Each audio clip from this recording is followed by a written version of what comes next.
This is the Fan Morning Show with KB, JB, and Jeff. Halliburton drives it to the right side. The Knicks go to sleep, and Halliburton hits a three. They just dropped off of him as though he had never taken a three in his life. Here comes Halliburton. Cross court, right side, Neesmith. He comes soaring in and slams it with the right hand. 8 seconds to shoot. Near corner, McConnell. Back to top and right edge. On top to Halliburton. Here comes a long three. Shepard cleans up. McConnell sprints to the forecourt to Mathurin and into the corner where Siakam hits a three and then turns to the New York bench. He's got 24 points. Timeout, New York. Halliburton will make the inbound. Towns will challenge. And Halliburton got it in. Top in for three. Top in for three. The Pacers 1 win away from their second trip to the NBA Finals. No turnovers. When did you know tonight was going to be different? I was just trying to be aggressive, trying to respond. I felt like I let the team down in game 3, so it was important for me to come out here and just make plays. And, guys put me in position to make plays and just trying to play my game. And, man, it's a big win for us. Did Dad in the building have anything to do with that? Hell yeah. Yeah. I'm glad Pop's in the building, man. Now you have a chance to close out on the road in New York City. Yeah, I'm excited about it. It's going to be a lot of fun. That's a tough environment to play in. So we got to be ready. And it's just one more game. Take what we can from this, get better at, what we lack tonight, and, be ready to go in Game 5. It's all about the game, and how you play it, all about control, and if you can take it, all about you. What does Stuart Scott used to say? You don't have to go home, but you got to get on up out of here. Good morning, New York Knicks fans. Good morning, New York Knicks. Good morning, Ben Stiller and Spike Lee and everybody else. Go on home. That's all I got to say. I say, what about the Pacers fans and the listeners who care about that? No, angle? because I think I heard a lot of them saying that last night. I think they all join me. But Pacers fans rejoicing this morning. Kevin Bowen, the display by Tyrese Halliburton, unbelievable. But when everybody is marveling nationally about the 0 turnovers, have they not been paying attention to this man all season long? I jotted down like midway through the third quarter. Honestly, it might have even been halftime. I go, is this the greatest playoff game a Pacer has had? I mean, we're talking like 25, 30 minutes into the game. Just absolutely absurd from him. I say it quite often with him. We shouldn't take the video game numbers for granted. And so many of them are video game-like. The 0 turnovers, the 15 assists. And we get this debate with Halliburton a lot. And I don't know how to necessarily quantify it in the box score. I don't know. Maybe it's shot attempts. Maybe it's, usage if you really want to nerd out. Guys, I thought it was the most aggressive I've seen Tyrese Halliburton in any basketball game. I just thought his aggression level was through the roof from the opening tip. I mean, there were threes. Mark Boyle just long. I mean, he was shooting threes from everywhere in the building. He had a ton of 2-point shot attempts. That is something that I know people at times want to see more out of. I thought the aggression from the $200 million man was through the roof, and in one of the biggest moments the Pacers have encountered all season long, he absolutely delivered with a star performance. I cannot say enough good things about what Tyrese Halliburton did last night. Yeah, I want to give a shout out to Mark as well on the intro. Always nice. I noticed that you did not include Pat McAfee's comments on the game, but we were there. I have to censor those a little bit. He's working on that. He's got some work to do on that. Exactly. I told someone, I was like, Triple H is in the building. That intro wrote itself with the way that they performed last night. That is true. But, yes, certainly a great performance by Tyrese Halliburton. And also I've tipped my cap to Benedict Mathurin. I mean, I was hard on him yesterday's show. I've been hard on him throughout the playoffs since the ejection. He scores 20 points in 12 minutes. 11 foul shots in 12 minutes. Like, the guy came to play. He looked like a totally different player than what we've seen the last couple of weeks. And obviously, in addition to Aaron Neesmith as well, they just did what they did to the Knicks, what they've done all series, which is break them down, wear them down, and just run them to death. And we saw it again in Game 4. Well, it was a lot of fun to watch. That fourth quarter, I know, got a little ugly and a little chaotic. And I thought for a while there, especially the first 7-8 minutes of that fourth quarter, Kevin, I thought New York in particular, but even the Pacers, both teams were just gassed. They just had both been playing so hard. That game was so physical. I thought it took them a little bit to both kind of regroup, and the Pacers just regrouped better. Well, the Knicks can't run, and they can't run with Indiana. Indiana sprint. They are the mini marathoners that sprint the first mile and you try to sprint the first mile, you're like, oh, yeah, I can keep up with you. Mm-hmm. And then all of a sudden, by the time you get to the track, you're like, oh, boy, hands on the hips. Where are those donuts? Dave Calabro's voice, I'm done with you at this point. The Knicks just can't run. And you know, I don't know if you feel it or see it in the first quarter. Maybe the score, I don't know, the Pacers put up, 43 in the first quarter. Maybe that's indicative of it. But even when you watch these games, at least I feel this way, it's so abundantly clear that sooner or later the Knicks will wilt. They just will. And I think last night was an example of it. Again, maybe you don't see it in the most obvious ways, but it gets to be hands on the hips. It gets to be guys sluggish getting across half court. And the Pacers just have the Pacers are Cole Hawker in the final 200 meters. That's what they are. And the Knicks are all those other guys around them.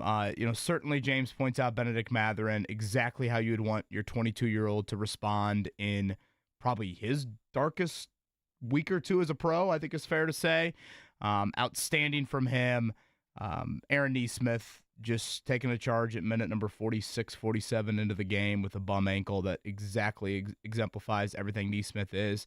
And I feel bad he's like 4th or 5th on the totem pole today, but I thought Pascal Siakam just had timely plays. The right wing 3 is probably one that kind of iced it, but like the little tap to Turner for the offensive rebound there late when Anunoby is like in position for that rebound, that was still one of those awkward moments of like, oh boy, if New York gets a stop and Brunson hits one, now all of a sudden it's a one-possession game. So I thought Siakam as well. Yeah, the quietest 30 ever. Yeah, it really was. It really was. Like, he is such an old-school player to me. Like, he does everything that doesn't look flashy, and then you look up, and it's an efficient 30 ball. So, again, I think you hit it spot on there. There's so many guys you can give praise to last night. As a writer, I was thinking you just go down the line, and you can pick any player and pretty much have your story written. Yeah. Yesterday, I try to harp on it. Like, I didn't have this like uneasy feeling about Game 4. I felt like, okay, they're not going to shoot it that bad again, and they will get the game at their pace. And it was quite evident from the opening tip last night that game was going to be at the Pacers' pace, and they certainly shot. I mean, Nesmith. When Nesmith hit the running corner 3 in front of the Pacers bench, I'm like, that ankle looks damn good to me. First shot of the game. I was like, there is no hesitation. And then he went to the rack and just threw one down. Yeah. Remember that one? Yeah, then he had the dunk a little bit later. So outstanding effort from the Pacers, and I fully expect them to finish it off tomorrow night. So you talk about the pace, and we all saw it last night. I feel like for players, especially that are young and in their prime, so to speak, like the Knicks, you start talking about Jalen Brunson and Cat and OG Anunoby. I feel like the Pacers' pace is a little bit of a siren song because an athlete, you want to get up and down the floor as a basketball player. You want to get going. You want to play that. Intellectually, you know that's probably not the right thing to do, but I think in the moment, you see the Knicks get caught up in that kind of frenzy, and the Pacers are like, oh, come on into this briar patch. Let's go. And then that check engine light comes on, and you realize you're, don't have enough tread on the tires to take you that far. So, yeah, I mean, there are key moments in the game that I can just think of. There was a moment in the third quarter, I believe, where Nesmith, he kind of shed Jalen Brunson. Jalen Brunson falls. He gets an easy dunk. And then Jalen Brunson gets up. He's kind of frustrated. And then before he could even regather himself, Nesmith is in his grill, just bumps him, and he's just looking at the ref and I'm like, this dude is relentless. And so I did enjoy talking to Aaron Nesmith after the game. He said he did a bunch of things afterward to get his after Game 3 to get his ankle right for Game 4. He was saying red light therapy, hyperbaric chambers, and obviously the old ice bucket, things like that. Said his mom was helping him, around the house or whatever before he could get out there and play. And then you see the results of that. And I think this is an injury. Regular season, he's probably out for a week. But he was like, there's no chance. I know he was listening to this question, but he told us, they told me, what are you thinking? He was like, I'm thinking I'm playing because that's what you do. He's like, I go out here and he used that die word again. He's like, this is what we do. And so he stayed alive last night and obviously pushed the Pacers within one win of their first NBA Finals appearance in 25 years. That was a lot of fun to watch last night, and the adrenaline was flowing, and James, you will be happy to know that I didn't even sniff sleep till 12:30 in the morning. Oh, I'm glad. I mean, it was an incredible game. Just fired up. Adrenaline's going. You're Absolutely. Good to go. Yeah, right. It was probably one of, if not the loudest environments I've heard for a Pacers game. It was rocking in there last night. Truly. All right, we'll talk more about that throughout the morning here as the Pacers stand one win away from getting to their first NBA Finals since 2000. We'll tell you all about that as we continue on the show here at 93.5 and 107.5 The Fan.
On 93.5 and 107.5 The Fan.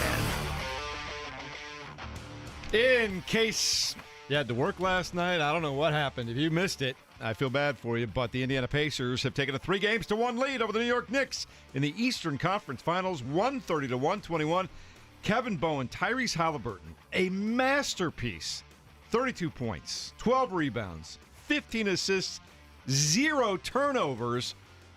I still look at that. It's amazing with as aggressive as he was, the way that he takes care of the basketball is just phenomenal. It's one of the greatest games a Pacers ever had. It might be the greatest playoff game a Pacers ever had, and I don't know, it probably ranks up there from an NBA standpoint.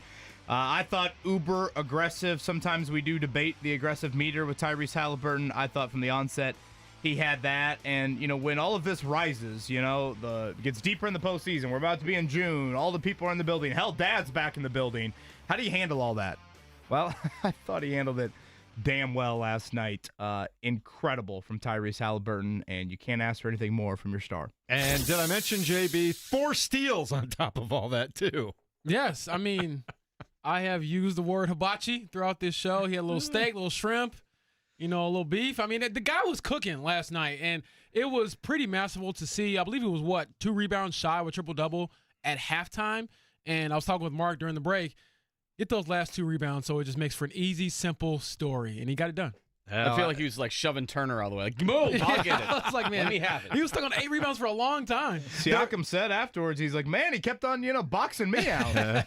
Well, Siakam had a nice night as well. 30 points, as you talked about, KB. Benedict Mathurin, his best game of these playoffs, 20 points. Jalen Brunson had 31 in defeat. Karl Anthony Towns had 24 points, 12 rebounds, but he is hobbling at the end of that game last night, JB. Yeah, it looked like he banged knees with Aaron Nesmith, and Nesmith went down for a second. I was like, oh, boy, did he just hurt himself? And honestly, at that point, I was thinking, you win this game, probably win the series, but would that linger going into the next round? But he seems like he was okay after the game. But, yes, Cat was limping noticeably, and that is something to monitor as they go into Game 5 at Madison Square Garden tomorrow night. That one will start at 8 p.m. Later on tonight at 8:30, the Western Conference Finals resume.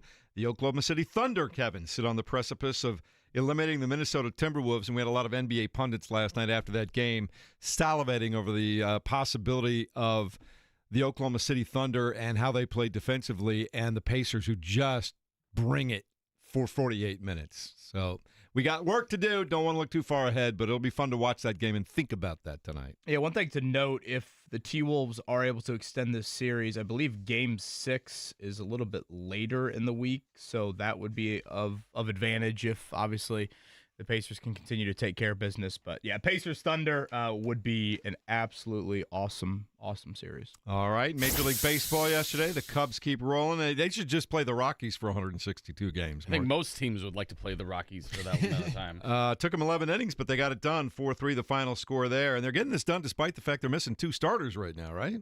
Yeah, their 2 best pitchers, Justin Steele and Shota Imanaga, are both out. So. Also, getting it done. The Cincinnati Reds getting it done for us against the Kansas City Royals on the road. You can't stop the Reds right now. Did I see Alex Pillow first pitch last night at the Mets game? I missed that one. Did not see that. Hope it went better than Alexander Rossi's first pitch at the Indians game. Yeah. That was a rough one. Reds won that game 7-2 over the Royals, and the St. Louis Cardinals scored 7 as well. They beat the Orioles again on the road. 7-4 was the final score there. Anything else you want to throw in right now, KB? Well, Fever will see life without Caitlin Clark tonight, 7:30 in the nation's capital. They are still a favorite. Sydney Colson will get the start. Stephanie White mentioning that. So free agent edition, hasn't played a ton here, coming over from Las Vegas. It sounds like Sophie Cunningham will get a little bit of action too, maybe in some backup minutes. And James Boyd on the Colts front. We will get our first 11-on-11 look at them here coming up a little after lunchtime today. So this is their first, again, 11-on-11 practice of the 2025 season. We will watch 1 today, 1 next week, and then get the full minicamp viewing here in a couple weeks. And the team announced yesterday, I think fully expected, but pretty cool to see that Jim Irsay patch they will wear on their uniforms coming up here in 2025. Big old black patch with his initials and the signature that he, of course, pinned on so many different things, handed out to fans over the years. So they will be having those in their jerseys here in 2025. Certainly looking forward to seeing the patch sort of in person. I like to see it on the uniform, just get the players' perspective on it. And on top of that, everything gets decided today as far as the quarterback goes.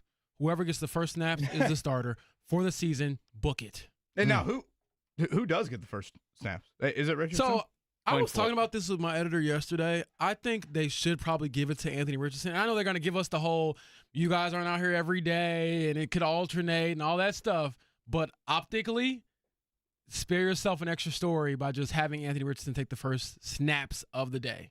A couple of quick things. Fever Game will be heard here on 93.5, 107.5 The Fan later on tonight, so stay tuned for that. And if you want to go watch some baseball tonight, Nashville Sounds in town. They'll be taking on the Indians. That one starts at 6:35, so plenty going on. As we celebrate Alex Pillow winning the 109th Indianapolis 500, and he's doing his media rounds and publicity and stuff like that, we still have all kinds of basketball and sports in May taking place for both the Pacers and the Fever right now. So a lot of fun, and we're happy to share that with you. So that's what's going on this morning. We'll be talking about the Pacers and their win over the Knicks a lot this morning. In fact, we're going to do it for about the next half hour as we continue in a moment. 93.5 and 107.5 The Fan.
This is the Fan Morning Show with KB, JB, and Jeff. Volta para Topping até Haliburton. 3 no relógio. Haliburton! 빼줍니다. TJ 맥코는 리턴. 할리버튼 시간 떨어집니다. 3초. 딥 3. 와! Haliburton. Obi Topping. No último instante. No alvo. Punhal! Para Siakam. Com licença. Pra matar!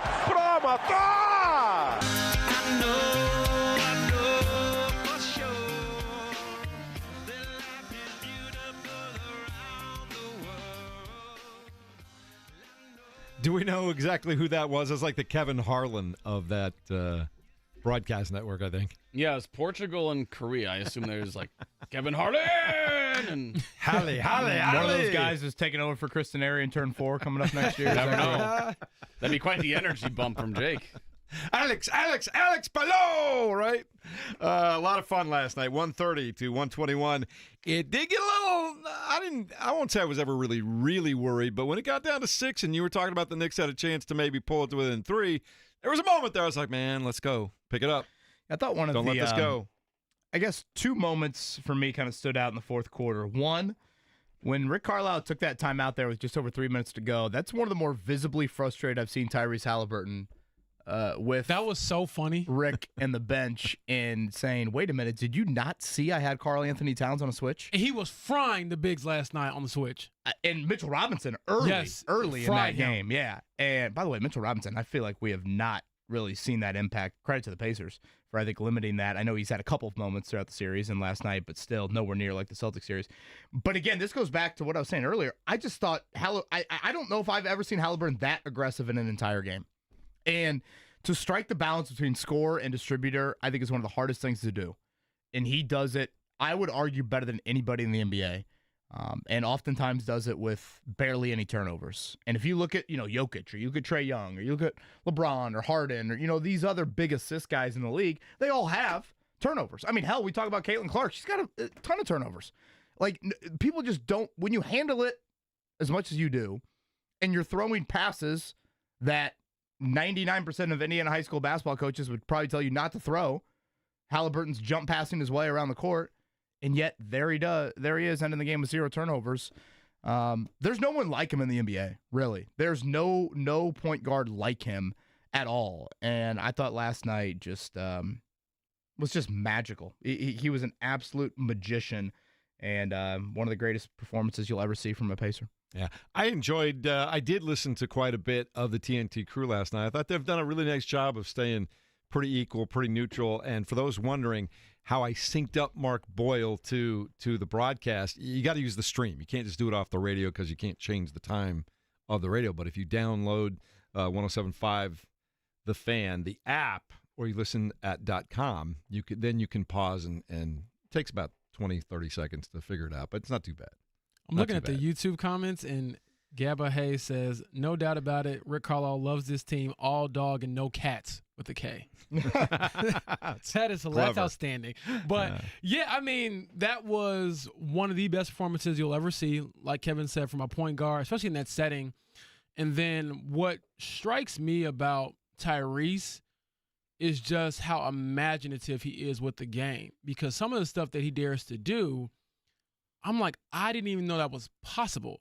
Like, he'll jump, look a guy off, and then flick it the other way. He did one to Turner last night at the rim. Yeah. I think it was late. And it's like, how did he see that? And I think it's similar to how great quarterbacks will, like, look off their first read or manipulate defense with their eyes. He does that very well. Like, he'll come down. That's a great point. He'll look here, and then boom, the ball is at you, and you're at the rim.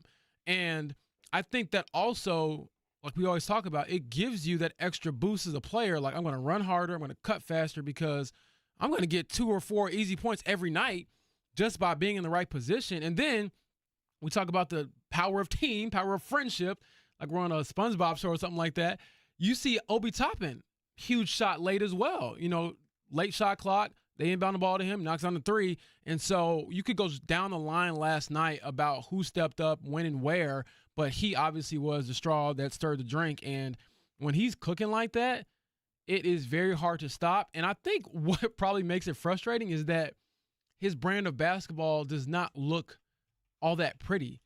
Like, I'll be honest, Halliburton's style of play is kind of ugly. Like, he's herky-jerky. It's unorthodox. His shot doesn't look pretty. It's very unorthodox. That's probably the best word to use for it. Not ugly, but unorthodox. And you look up, and it's efficient like it was last night, and it's effective. And those are two things that you obviously would love to have from your point guard. And man, sometimes when those long threes go up, they just are so pure going down the middle of the basket. I will say, I thought he got a little too 3 happy late in the first half, and I was like, all right, man, like you kind of cooled off a little bit. Yeah, but I thought he had also earned that heat check. And like, this gets into I'm nitpicking too, though. This gets into the aggression meter we've debated with him before. And I honestly am probably looking back on last playoff series, I feel like we've had some of these debates where it's like, you need him to be more aggressive. I'd rather him shoot those than not.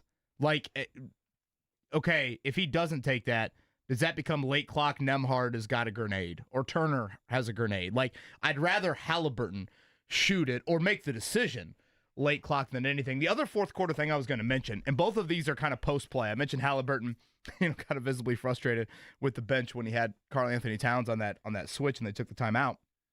The other one was the Mathurin assist to Siakam in the corner. And Siakam goes up to him like it's Mufasa rubbing Simba on the head. I mean, it was one of like the prouder moments that I feel like Siakam has had. And Siakam touched on it after the game of just the play. Like, I think the Pacer players, and Siakam maybe more than anyone, I think he knows that dude is crazy, but he's so freaking talented. If we can just rein that in a little bit, he brings something that no one else on our team can do. And James pointed out, 20 points in 12 minutes is just a I mean, wild when you say stat. that out loud, I'm like, what? Yeah. Like, and then Tony East had this crazy stat that he put out there. He said, prior to tonight, the fewest minutes by a player with 20-plus points in a playoff game was Leon Poe for the Boston Celtics back in 2008. Leon Poe. He did it in 14 minutes, about 15 minutes if you round up.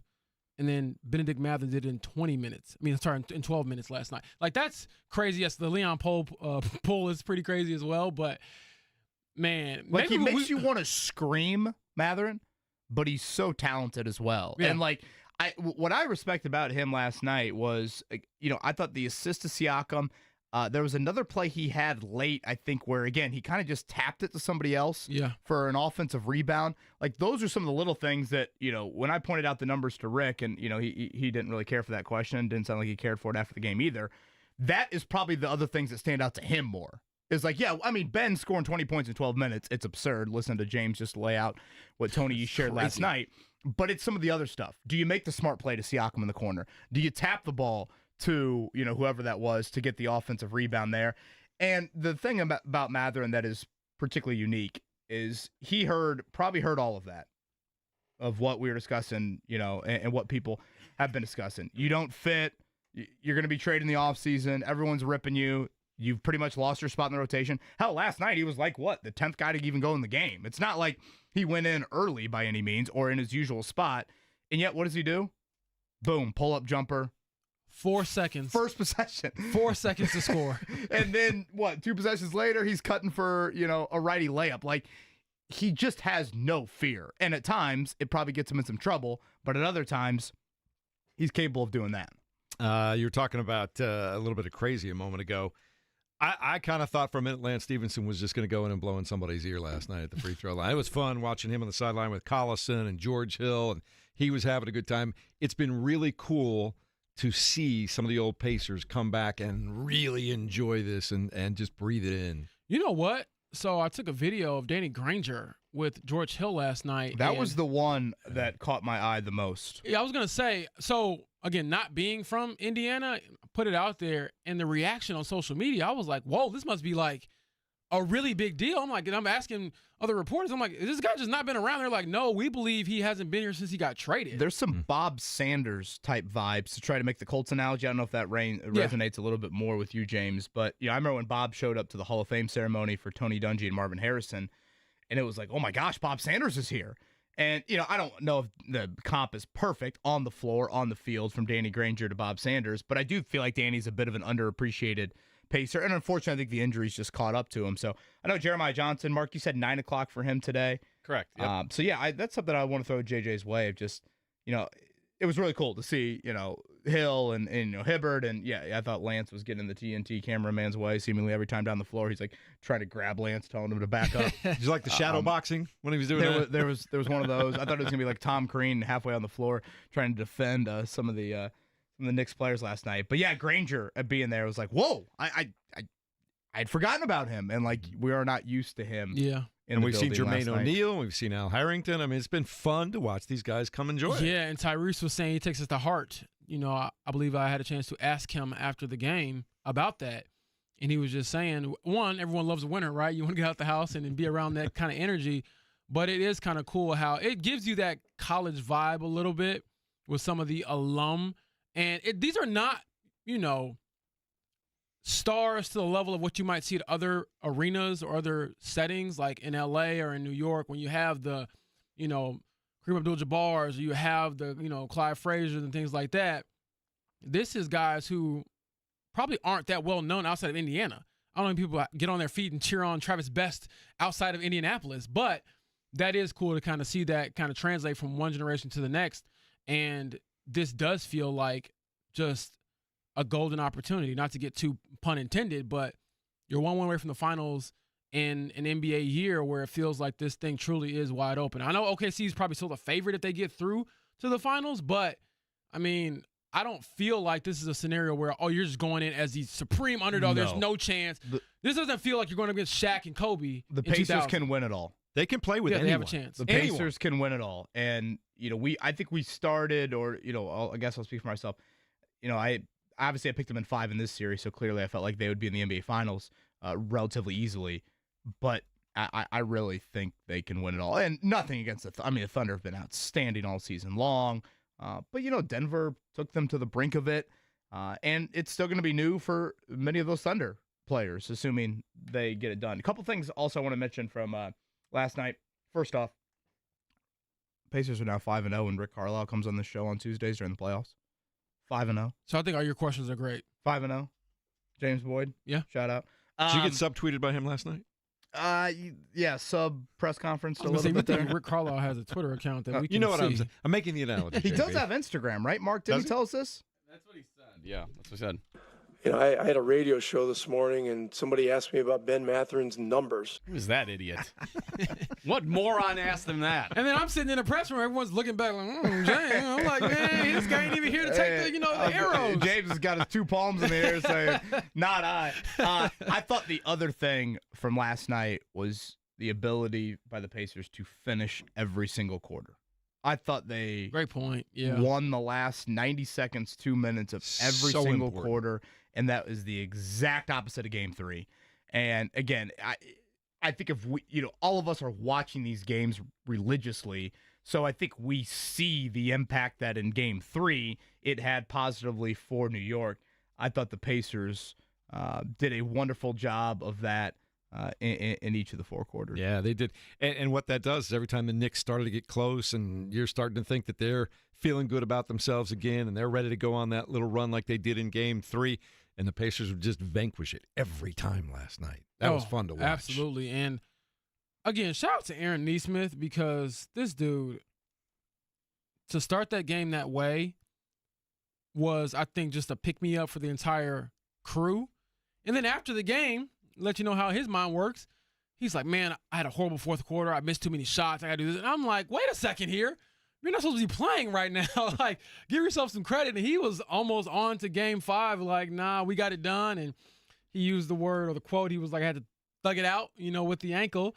But he was I never saw him favoring it. No, that dunk he had at the beginning of the game, I was like, okay, he's feeling pretty good right now because he took off and exploded. I know Brunson had a couple buckets on him early, but I do want to throw this out there. Speaking of Aaron Nesmith and how he defended Jalen Brunson. But after that, it was nothing. Yeah, here's Nate Duncan on Twitter. He's also a great guy when it comes to these weird stats. So, obviously, Jalen Brunson at 31, that's a big number. But when he was guarded by Aaron Nesmith, he was 3 for 13 for 10 points. Non-Aaron Nesmith shots and stuff like that, he was 6 for 6. 21 points, 7 of 8 free throws. So, like, when he wasn't being guarded by Nesmith, he was cooking. But when Nesmith in the game, he couldn't really do what he normally would. And that's, to me, the impact of the player. And I go back to that play in the 3rd quarter where And then also, I think Aaron Nesmith is one of the best at just forcing the refs to call something or not. Like, I'll be honest, he truck sticked Jalen Brunson late. That probably should have been a charge. But if you play with force, make the ref make a call. Another play in the third quarter. He just like tosses Jalen Brunson down, gets the ball, dunks it. And like I said, he's bumping him in his grill before the ball comes through the net, it feels like. Those are the plays where I feel like he sets the tone. Yes, he might get a cheap one every now and then and you're frustrated. But the physicality, he was telling us after the game, he's like, I love that. He's like, I wish you could play like that all year because to me, it probably benefits them to kind of be built in that way. Like the Pacers can play physical and fast because they've been, one, conditioned to do it, and two, they're deep enough to kind of do it. I know we'll get into Game 5 stuff tomorrow, but I would like to see Nesmith match every minute Brunson's on the floor. The Pacers haven't gotten... Well, I mean, keep in mind, you got to work through the ankle now. Yeah, but, I mean, what did he play, 32 last night? 32? Yeah, I mean, I don't know. I always worry about ankle injuries, though, when you're flying. I'm not sure. I can look it up real quick. You guys have the box score up there? I mean, I don't know. Is Brunson playing north of 40 yet? Yeah. I will tell you this, though, and it worries me a little bit. Ankle Brunson injuries. played 37. So, I mean, that's a 5-minute difference there. It just seems like you could match it a little bit more, especially, I mean, guys, Towns looked, unfortunately, he just looked dead at the end of that game. And frustrated, too. But did you like what Shepard kind of gave them? Because he did get some of those minutes. Brunson just seems to be so much more efficient when other guys are on it. But again, this gets back to the conversation we had at the start of the series. You can't chase the Pacers. If you think you're going to chase the Pacers, you're going to be in the dust. And Brunson's series so far, to me, embolizes it.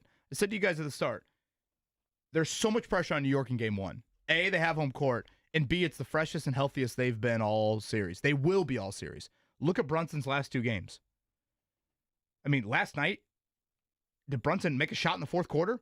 I felt like we didn't even feel him in the fourth quarter. He looked toast as well in the fourth quarter. At all. And, before, in Game 3, he was like 4 of 17 before he came in there late in the game. So, I just feel like the Brunson we saw in Game 1, the best shooting night he's had in 3 months, that is long, long gone. If you continue to match that, I think with Nesmith, you're going to continue to feel that in Game 5. 2 points in the fourth quarter for Jalen Brunson. I mean, this 1 is for 3 shooting. Best closer in the NBA. Played 8 minutes in the fourth quarter. The best closer in the NBA. I'm looking at their fourth quarter. The Pacers crushed them defensively, held them 39% shooting. My goodness. Last night, Pacers get the win. You're listening to the Fan Morning Show, 93.5, 107.5 The Fan. Kevin Bowen, James Boyd, Mark Dykton, Jeff Rickard. It's a 3-1 advantage last night. Tyrese Halliburton, 32 points, 12 rebounds, 15 assists, 0 turnovers, and 4 steals. What didn't the man do last night? I mean, he didn't do the St. Elmo halftime eating shrimp cocktail contest. Like, what else can you really ask of a player like that, of that caliber? And I think it was just funny that after the, I guess, national debate on ESPN the other day about is he a superstar, he does that. And I don't care what you call it, that was pretty impressive. It was a lot of fun to watch. There's no question about that. I was saying just a moment ago, the only thing I worry about with Nesmith right now, played a lot of minutes last night on that ankle. You fly sometimes, that pressure doesn't like some of that soft tissue every now and then, so they got to really take care of that on the plane, which they know, and they know how to do that. But I've seen that disrupt people in the past. Yeah, I got to find the audio from last night. I have it on my phone somewhere. I recorded it, but he was telling us all he did, and it was like 6 or 7 different things that I would say half of them weren't even available, 20 years ago. So he should be fine, and it sounds like, again, he was like, I know officially I was game time decision, and that's what people were being told, but he was like, nah, I'm playing. I knew I was playing as soon as they told me I had a chance to play. The biggest issue, I think, when you start talking about stuff like that, the knee injury to Karl Anthony Towns, what does that feel like today? And what does that feel like on the second day of being sore on game day? Yeah, I mean, if Towns is limited, Knicks are dead. Yeah, start the Cancun chance.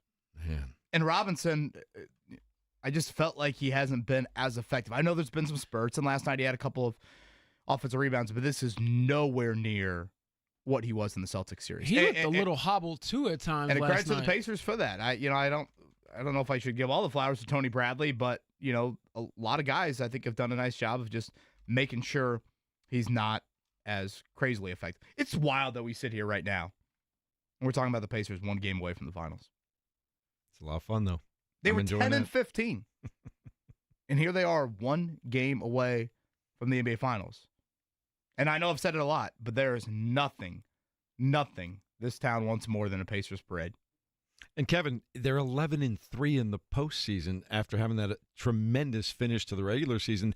They are, to your point a minute ago, playing as well as any team in the NBA right now, including the Oklahoma City Thunder. They really are. Yeah, and you could probably say it's been that way for a couple months. I know you've thrown the stat out there a lot, Jeff, of what they are, and since mid-March. You go back to the new year, and they've been easily one of the best teams in the league. So I can't believe I'm saying Pacers and potential parade in the same sentence and all of that. I mean, it's very, very possible. And James, I don't know if you were directly meaning this, but you're right. It's not Shaq and Kobe. It's not LeBron and the Heat. It's not Michael and the Bulls. I mean, the Thunder are a great, great team, but they felt it at different parts of these playoffs. I mean, Denver took them to 7. Yeah. I mean, they're going to feel that, assuming that's the matchup. And and they're new to this as well. Like this regime, correct. Like this is not a team. And it's that's not like they've got there. a bunch of NBA championship dudes that they've put around this core. I mean, for the most part, this is a core that hasn't experienced. Yeah, I think it either. Caruso might be the only guy on their team that has a championship. So I know I promise I won't go more than 2 minutes on it today, but I can't not hold these thoughts in because these are feelings that I've had watching the Pacers, driving in this morning, unable to sleep last night, of holy bleep, this is real. Remember the dude at the start of the series? I read it on air. What was his name, Mark? Remember the guy that DM'd me and asked me when the parade would be? Because he wanted to plan for PTO. Yeah, I don't remember. Between him and the guy who had the wedding to go to on the 500 day, I don't remember. Oh, I forgot about the guy with the wedding on the 500 day. So shout out to the dude that wanted to plan the old PTO down the road because, yes, you're still a few games away from that all of a sudden being a real thing. But the fact that we literally talk about it and it's not that far-fetched, even last year in the Eastern Conference Finals. I mean, you still had to go through Boston. It's amazing. It's a lot of fun. Mark, you were mentioning during the break, too, on the broadcast, the little NBA.com ad last night that showed Rick Carlisle being very un-radio Rick Carlisle-like in the locker room with his guys. Yeah, he mentioned 8 wins to a championship. At the beginning of the series. Yeah. I don't think he says that publicly usually. Well, Math is undefeated. That's what he told us on air when I had a chance to ask him about it. But I will say, talking about 8 wins to a championship, they are now 5 wins away from it. So that is pretty impressive stuff. It's great stuff, too. And the other thing I wanted to bring up today, too, I had a little note. We don't always describe Miles Turner as being overly athletic. He had a move to the basket last night, moving right to left across the lane, where he spun, went through 2 guys, and laid the ball up with some really nasty spin that went right into the bucket. And I thought to myself, that's why the dude plays in the NBA right there. Absolutely. I mean, all these guys are super skilled. Every time I've ever been in a Pacers practice and you see them shoot afterwards, every guy you think of is like a bum in 2K. They're amazing in real life. And he is certainly sort of that glue that gets them going. And I get it. Sometimes it's frustrating because Miles doesn't rebound as great as other players, or he doesn't, maybe move his feet defensively as great as other players. But I believe every team in the league will be happy to have a guy who knocks down threes and blocks shots. And he's another one who has sort of accepted his role. And that's also a key thing with this team is that you don't really have any role confusion. Everyone, with the exception of Matherin, occasionally, I know last night he was brilliant Matherin, but there are times where I'm like, hey, it ain't Matherin time just now.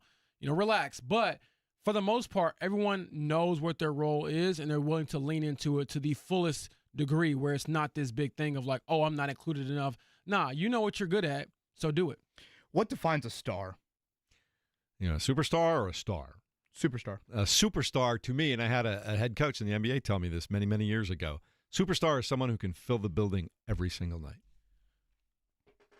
That's a good take on it. In addition to being great at what you do, you also just attract attention constantly. People can't take their eyes off of you. Yeah, I'm probably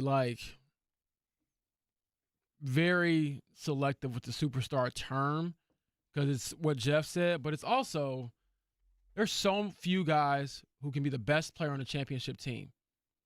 Think about history, who can go win it all and be the best player. That is very, very hard to do. So I would say maybe there's 5 or 6 in the NBA. I don't know if Halliburton's a superstar, but as we've said all playoffs, it doesn't matter because their other guys are better than your other guys. He certainly has superstar moments. I don't know if I'll put him on the same level He's as ascending. Steph Curry, LeBron James, SGA being an MVP. Like, I don't know if I'll put him on that level, but he can get to that level. And again, if he gets there once or twice in a series, that may be enough for you to win the series because it's not like he's going to be horrible. He's still a very good player, still a star. And then the other guys will have their moments too. Like, for example, I know some people in the chat were saying, the YouTube chat, Andrew Nimhard had kind of an off game.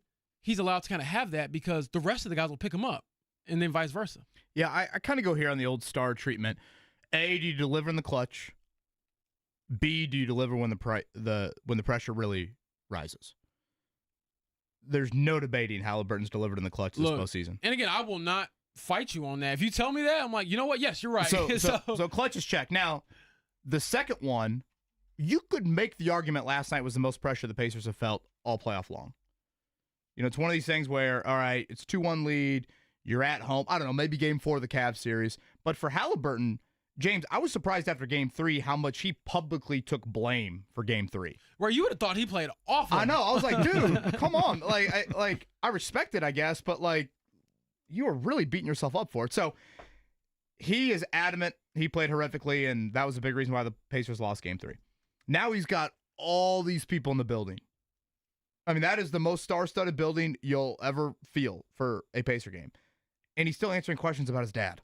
I mean, how many NBA players are answering questions about, outside of Lonzo Ball, how many, players are literally answering questions about their dad? So all this stuff. Well, in fairness, his dad did have a very unique situation that was right. I trust somewhat me, public. I'm understanding why the questions are being asked. It's more of just it's the ridiculous nature of everything Halliburton has to deal with right now. He's got to talk about his dad. And you know what was funny about that?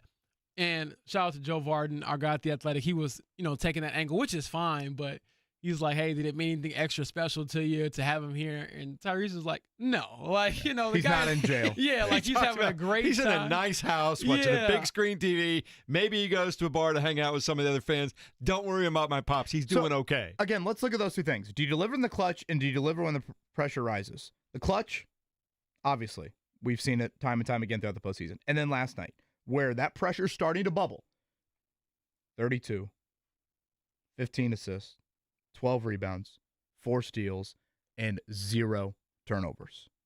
It is one of the best performances you'll ever see. Ever. And not Pacers history, ever, NBA history. Ever. It was, and I don't know which one I'm most impressed by. It's probably the 0 turnovers. But we question at times, and again, we're nitpicking here, but, as you guys pointed out, when you say superstar, the nitpicking does happen. How aggressive is he? Is he aggressive enough? Is he driving enough? Is he taking enough 2-point shots? Last night, I believe that was the most shot attempts he's had all season. And yet he still had 15 assists and 0 turnovers. And he was pretty efficient. I think he was 11 of 23 from the field. So it wasn't like he was most just shot attempts of the season. Yeah. And yet he still had 15 assists and 0 turnovers. Yeah. To strike that balance of I need to score, I need to distribute, and to do it time and time again when you are the number 1 defensive option for the Knicks, it is wildly impressive. That was a $200 million night. That was a star night. That was a hang the jersey in the rafters night down the road, all of it. I'm going to go old school, old guy for a moment here because I've been covering NBA playoffs since 1995. Year I was born. And thank you very much, James.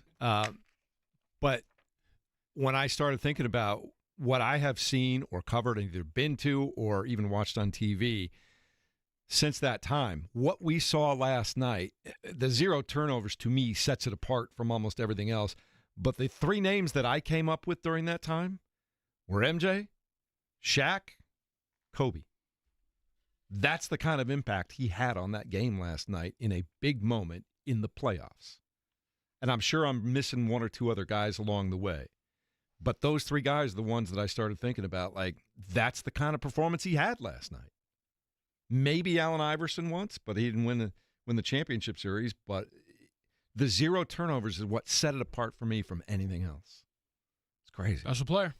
All right, we'll talk more about the Pacers up 3-1 over the New York Knicks in a moment. It's the Fan Morning Show, 93.5 and 107.5 The Fan.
This is the Fan Morning Show with KB, JB, and Jeff. Halliburton drives it to the right side. The Knicks go to sleep, and Halliburton hits a three. They just dropped off of him as though he had never taken a three in his life. Here comes Halliburton. Cross court, right side, Neesmith. He comes soaring in and slams it with the right hand. 8 seconds to shoot. Near corner, McConnell. Back to top and right edge. On top to Halliburton. Here comes a long three. Shepard cleans up. McConnell sprints to the forecourt to Mathurin and into the corner where Siakam hits a three and then turns to the New York bench. He's got 24 points. Timeout, New York. Halliburton will make the inbound. Towns will challenge. And Halliburton got it in. Top in for three. Top in for three. The Pacers 1 win away from their second trip to the NBA Finals. No turnovers. When did you know tonight was going to be different? I was just trying to be aggressive, trying to respond. I felt like I let the team down in game 3, so it was important for me to come out here and just make plays. And, guys put me in position to make plays and just trying to play my game. And, man, it's a big win for us. Did Dad in the building have anything to do with that? Hell yeah. Yeah. I'm glad Pop's in the building, man. Now you have a chance to close out on the road in New York City. Yeah, I'm excited about it. It's going to be a lot of fun. That's a tough environment to play in. So we got to be ready. And it's just one more game. Take what we can from this, get better at, what we lack tonight, and, be ready to go in game 5. It's all about the game and how you play it. All about control. Tyrese Halliburton-like from Mark Dykton there. That re-entry you'll hear every hour. Once again, the Pacers win a game 4 here in these playoffs. They're perfect 5-0 on Tuesdays in the postseason, and certainly one of the greatest playoff performances you'll ever see from their star. Last night, up 3-1. They will go for the 4-1 series victory over the Knicks coming up tomorrow night at 8 o'clock. Among the other news items to get to today, far less on the scale of it, but nonetheless, it is our first 11-on-11 look at the Indianapolis Colts coming up later today. To talk about that and much more, we head to the Payless Liquors hotline. Stephen Holder from ESPN is with us. Stephen, is it pretty amazing to hear Mark Boyle utter that phrase, the Pacers are 1 win away from the NBA Finals?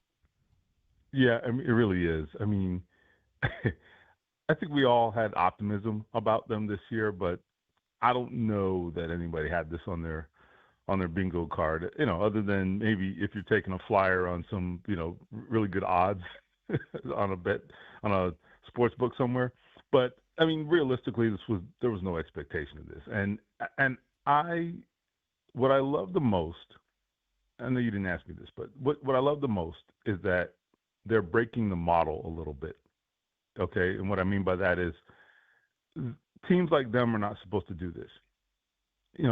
Okay, clearly Halliburton's a star, whether he's a superstar or how big of a star, whatever, that's up to the individual. But he's a bona fide star. But they're not constructed like most of these other teams that are predicted to be in this spot.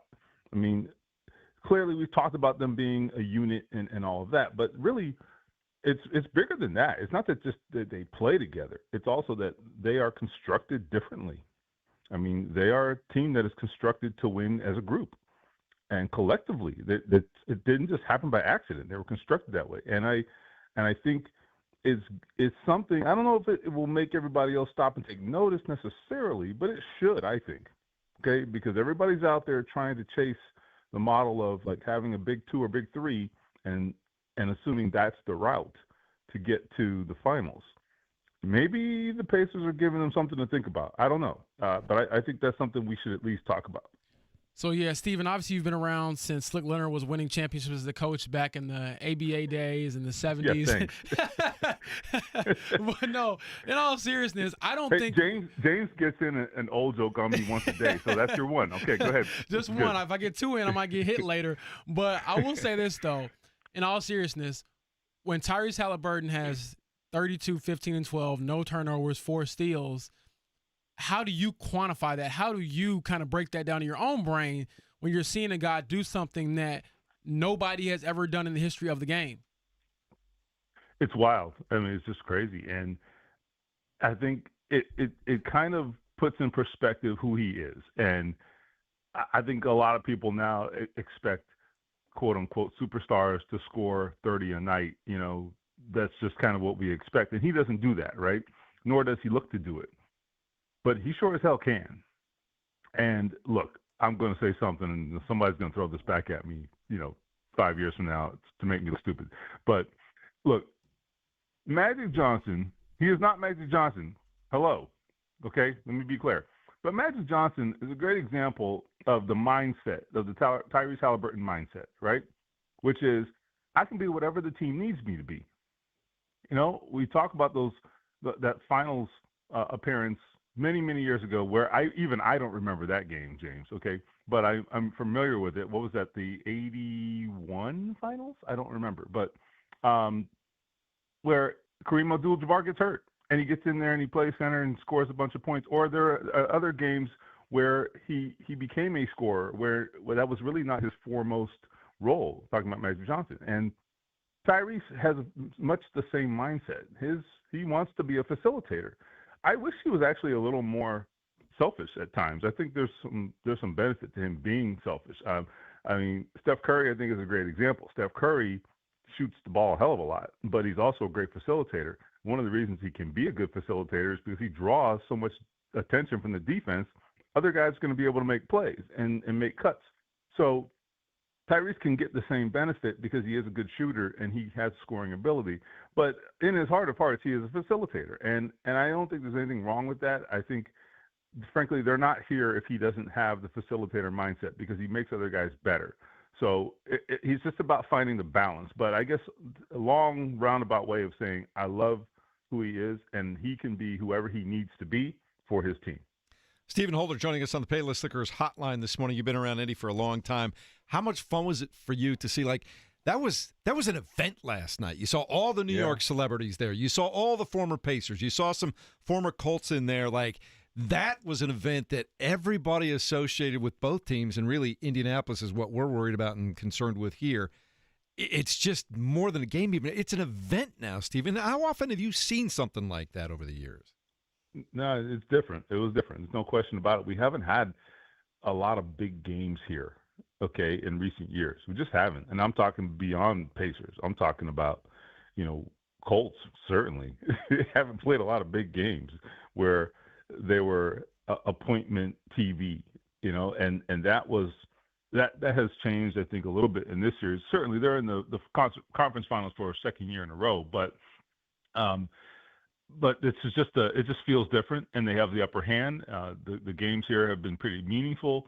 It's different. It definitely feels different, and maybe it's because they are playing the Knicks, and the Knicks are obviously a big market team, huge draw, so that's a part of it. But I agree. It feels different. It definitely feels different, and it is nice to be in that position, once in a while. And you're so used to seeing those scenes in other places, like L.A. and Boston and so forth, and because those teams are the teams that have been around at the end. You see it at Golden State, right? But that scene is now here, and it hasn't been for a very long time. And it's a cool thing to see, especially, like I said, in light of the fact that we have not had a lot of that in this town in a very long time. Stephen Holder with us, ESPN, where you can find his work. Stephen, as we shift gears over to the Colts, this is our first conversation with you since the passing of Jim Irsay. We still kind of await, maybe details on, viewing, public-wise, exactly what all that will unfold here.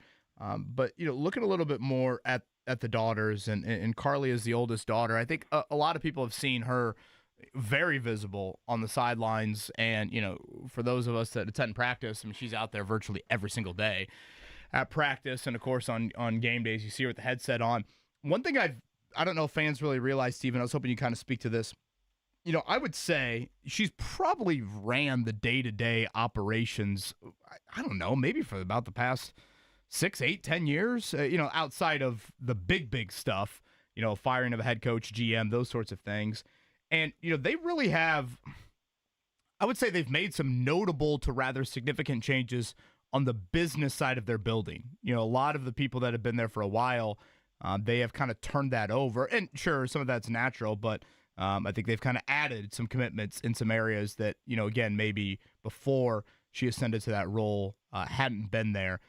Anything you can kind of speak to maybe of that side of it? And I don't know. I don't know if I'm trying to say like, well, she's done this business side, she'll do it football side. I'm not necessarily saying that, but I don't know. But just a little bit more on the background of her from a leader standpoint. No, I think it's an important point. And I tried to make that point, and it probably got lost in the shuffle earlier, but earlier in the week. But it's an important point because you are correct. Yes, she has had, I think, a very significant impact. And first of all, the first point is that, yes, Carly Ursay, I mean, you pull up to Colts headquarters and you know that blue SUV is going to be sitting right there in that first parking spot because she's going to be there every day. She puts in the time, okay? One thing that people who know her will say, and you used to be in that building, you used to work there, like she's around, okay, and she is involved. And I'm talking about she's got her hand in everything, okay? If it's sales, if it's marketing, if it's on the football side, all of it, right? I mean, she is very involved in all of it and wants to know how everything is going, and everyone's meeting expectations, et cetera. So that is the first thing. Like, she's not kind of going to tiptoe into this like, what do I do? No. And same with Kaylin in particular. I think of the other two sisters would be the other one I think that has been the second most involved, and Kaylin knows the business too. But I would say that the point you made about making significant changes in structure and personnel on the business side of the organization, that traces directly to Carly Ursay. I think you're right about that. And Jim Irsay ran a franchise for a long time that was very much based on, commitments to people and, just basically keeping a lot of familiar faces around for a long time. And there still are a lot of them. Don't get me wrong.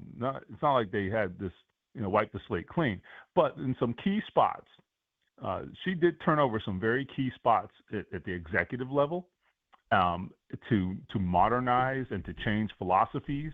And she is very forward thinking, and she wanted, that's the way I understand it and the way I sort of perceive it, she wanted people who were like-minded. And I don't think that's a bad thing. I think she'll bring some of that to the football side as well. I mean, she already was, frankly. And I think that will continue.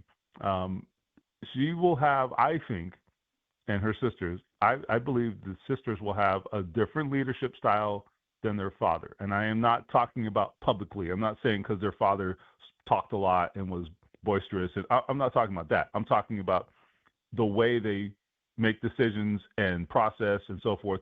It will be, they will take on some of his qualities, but I also think they will be a little more progressive and forward thinking, and that may lead to different decisions in some cases. So it'll be interesting. Well, one of the decisions that is coming up later this year will be who starts at quarterback for the Colts. And Stephen, you knew you were not getting out of this interview without answering that. So what will you look for in OTAs? If you can look for anything, I know it's just one day a week for the next 2 weeks, but what will you sort of be keeping your eye open for when it comes to that competition, which could decide a lot when it comes to this season, whether it's Anthony Richardson or Daniel Jones?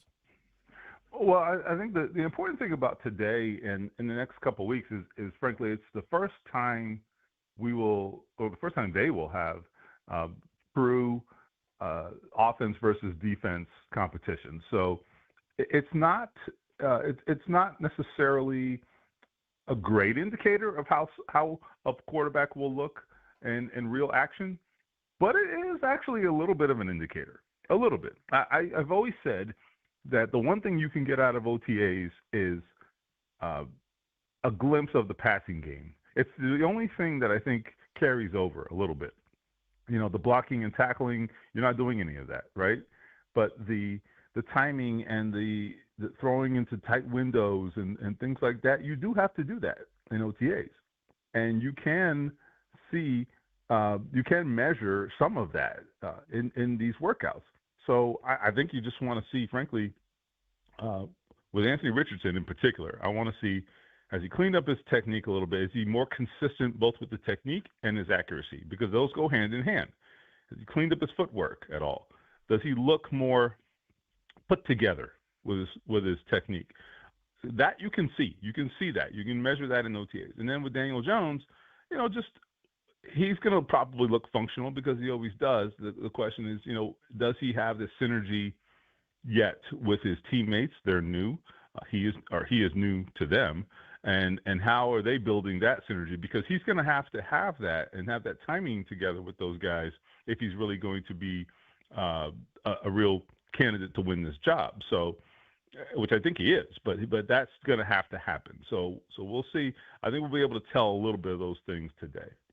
Always good to talk to you, Stephen Holder. Thanks so much for spending time with us this morning. We'll talk to you soon. All right, you got it. Stephen Holder, ESPN, covers the Colts and has been in the market for quite some time. Talking about his observations with the Pacers. We'll get back to that in a minute, but I think that's what we're all waiting to see. Anthony Richardson, what's he look like after this healthy offseason of bearing down, spending time with quarterback coaches, and trying to fix everything that he thinks he needs to fix? Yeah, just to remind everybody, again, we'll get one viewing today. One viewing, I believe it's next Thursday. And that will decide everything. And then after that, I think we watch every practice from then on out, right? Don't we usually watch the full mini camp and then all of training the 10th camp? through the 12th. So, right now, we won't get the consistent day after day glimpse. So just a little warning of, okay, if whoever's taking the reps today. But, yeah, what do you say? Footwork needs to be calmer in the pocket. Throw with anticipation, throw with touch. Those are my words. I think both of those need to be key areas of improvement. So we'll get our first look at the 2025 Colts in a 11-on-11 setting coming up later today. All right, good to talk to Stephen Holder. We'll talk to Jeremiah Johnson coming up top of the hour. In the meantime, let's check it down. The Morning Checkdown on 93.5 and 107.5 The Fan. JB, I don't know if you've heard, but the Indiana Pacers have a 3-1 lead in the Eastern Conference Finals over the New York Knicks. Last night, Tyrese Halliburton, 32 points, 12 rebounds, 15 assists, no turnovers, 4 steals, selling popcorn at some point last night. I don't know what was going on. He was Red Panda at halftime. Man, yeah. I was going to say, this is like Picasso or like Rembrandt. Like, it was just masterful artist. And Pascal Siakam had 30 points. Benedict Mathurin had 20 points. In 12 minutes. Yes. It's just too blinked and much he had for the 20 Knicks. points. Just too much for the Knicks. Yes. Send everybody home. Just a cast of celebrities, both local and international, in the seats last night. I'm just curious, KB, what do you think like Ben Stiller or Spike Lee pays for that floor seat last night? Yeah, how does that happen? Is it just like famous people are all in the same kind of like group and they all are just like, hey, let me have my famous people contact your famous people? And does TNT set it up? Do you think they like Venmo each other for the tickets? Yeah. You just transfer them. Just a group chat. If I saw a Venmo for like $5,000 or something like that, that'd be pretty funny. There is part of me that is kind of like interested in that, like how that happens. Scotty Johnston, who has provided a ton of little stats and knickknacks for us all day long. I like this one. He says this was the 3rd time in the past 30 years the Knicks have allowed 130 or more points in a postseason game. All 3, gentlemen, have been by the Pacers. 130 last night, 138 in Game 1, and 130 in Game 7 of last season's Eastern Conference semifinal. Not too shabby. 130 points and 43 in the first quarter last night. I mean, this was after scoring 100 the other night, so we knew they would bounce back, and they bounced back in a big, big way. Pacers have track shoes, the Knicks don't own them. Barefoot. Game 5 will be Thursday night in New York. That one will start at 8 p.m. As always, you'll hear it right here on 93.5 and 107.5 The Fan. Later on tonight in the Western Conference, the Minnesota Timberwolves go on the road. They'll fight for their lives against the Oklahoma City Thunder, who also lead that series 3-1. Man, did they bounce back from the 42-point beatdown in Game 3. Yeah, that was impressive what they did the other night. Obviously, if you are a Pacer fan, you are cheering for the Timberwolves. You want to see that series continue. For what it's worth, the NBA Finals begins June 5th, no matter what. So that would be, a week from tomorrow? Something just fast to keep an eye on. The Indiana Fever will start to find out what life is like without Caitlin Clark for a while tonight when they play on the road against the Washington Mystics. You'll be able to hear that game right here on 93.5 and 107.5 The Fan as well. And it'll be interesting to see how this team responds to that. Life without Caitlin Clark, for 2 weeks. So WTHR, I believe, locally. I know it can kind of be a little bit of a scramble trying to find Fever games from a TV viewing standpoint, so you can check that out coming up tonight. But yes, Sydney Colson, their new free agent coming over from the Aces in the offseason. She hasn't played a whole lot. She's about to get a little bit of run. I guess, James, the thought there is you just kind of keep everybody as much in their normal roles. It's probably a ludicrous statement to even make that, acting like Caitlin Clark to Sydney Colson is going to be comparable, but basically Kelsey Mitchell stays as a shooting guard, and Lexi Hall and DeWanna Bonner and Tasha Howard, and I guess Sophie Cunningham's role might change a little bit, but they're basically going for the TJ McConnell approach, I guess, insert into the starting lineup versus like bumping Andrew Nemhard over to the point guard spot. Yeah, I thought Stephanie White saying that their offense necessarily wouldn't change that much without Caitlin, but they would just change their emphasis. I was like, whatever you want to call it, it's changing. And so we'll see that tonight. There's some point guard on the Mystics, though, that's like, I don't have to face guard her for 40 minutes tonight. Certainly defensive plans will look very, very different. Starts at 7:30. You can hear it right here, 93.5, 107.5 The Fan. And our fan pregame show with Eddie Garrison will start at 7:15. Looking forward to that. Major League Baseball, the Reds win. The Reds win again. 2 in a row, Kevin Bowen. You can't stop the Reds right now. Like that, they beat the Royals on the road 7-2 last night. Cubs won at home over the Rockies 4-3, and the Cardinals got a road win over the Baltimore Orioles in interleague play. All three of those games repeat themselves later on tonight. And here, if you want to go enjoy a nice evening out at Victory Field, James, you can go see the Nashville Sounds and the Indianapolis Indians tonight over there. Nashville Sounds, good name. It's appropriate. So you hear a lot of sounds in Nashville. Yeah, and you guys have been talking about the fact that the Indianapolis Colts will be on the field later on today. Yes, sir. I'll be out there, and I guarantee you the first tweet that is a completed pass or an incompleted pass will be going viral because people will react to it. And Lord have mercy, tie the quarterback, don't throw a pick. It's over. How are they going to determine who gets – do they do like a coin toss? They're going to – do XFL where they put the ball in the midfield and run for it? Oh, I used to love that. I saw he hate me diving and tearing his ACL. What's his name? Rod Smart? I forget which state it is, but there's a high school state championship where they drop the ball from a helicopter, and a player from each team fights for the ball. And that's real life? Yes. Yeah, I've heard that. I'm going to Google this. In our country? Yes. And they fight sounds like something in Siberia. No, they fight for the ball, and that's who gets the ball first to start the game. Or that's who gets to decide who wants to kick a return. And here we are debating class basketball, and it's a little more exciting. Public school than kids being recruited more than private school. And we've mostly eliminated the jump ball from most levels of basketball too. It's just every other person now gets the ball. So. Now I'm picturing what Colts player they would choose to be the one player to do that. Who do you think it would be? Part of me thought in the past, James, like EJ Speed. I feel like EJ Speed will get it done. You need somebody that can move a little bit laterally. You know who the Colts should hire to do that is Aaron Nesmith. Oh, absolutely. Yes. Ooh. Yes, he would win that. You were talking about how he likes to play physical. He is built to play physical, too. Yes. I mean, I'm not going to sit up here and lie. He should probably get like 2 offensive fouls a game. But just to set a tone? He's flying around, and there's so much going on that maybe you don't always catch it. But he runs somebody over every game. And I think that is a good sign of someone playing with the right kind of physicality. It's impressive that he has stayed out of foul trouble as much as he has in the series. Because I feel like trucked Brunson to get that last Every bucket. time I look up, Brunson or Karl Anthony Towns is picking up like a meaningful foul. And I'm like, boy, Nesmith plays so damn physical. But I guess it gets rewarded a little bit more in the postseason. Crash test dummy is how I would describe him and his play. We're talking about all that right now, too, but we haven't mentioned the fact Josh Hart fouled out of that game last night. Yeah, he's been a non-factor in this series, honestly. He's been struggling. He was horrible last night. Those turnovers are horrible. Yeah. He was struggling, as were the Knicks in that fourth quarter in particular. Pacers win at 130-121. We'll talk about it more in a moment here. Even up the lines, I want to get some fan reaction to that game last night because I know people are fired up.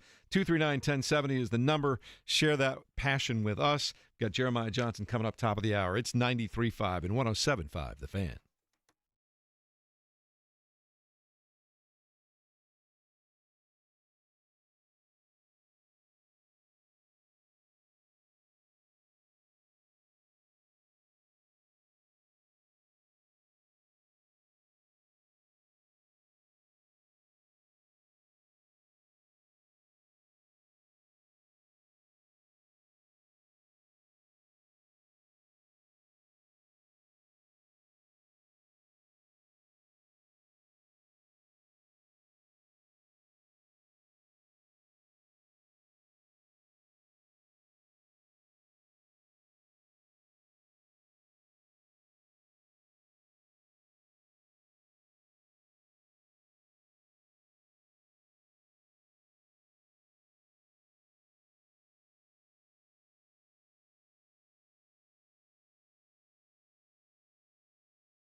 You're listening to the Fan Morning Show on Sports Radio 93.5 and 107.5 The Fan.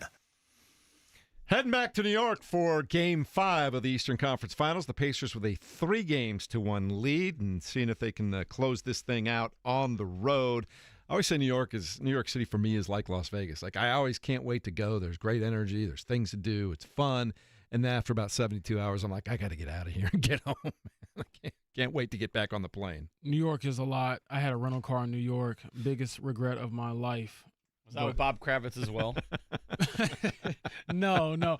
When I worked at Indy Star, you were automatically given a car with whatever city you arrived in, and it probably took me 2 or 3 road trips to tell them, hey, let me just Uber and kind of get into the modern age, because having a car in downtown New York was Not just fun. Pointless. Yes, and I parked the car literally and walked to MSG, paid $50 a night to park that thing. Yeah. Waste of money. All right, let's check the phone lines, 239-1070. A lot of passion in this city. A lot of folks fired up today after that impressive performance by the Pacers and Tyrese Halliburton and Pascal Siakam and Benedict Mathurin and everybody else last night.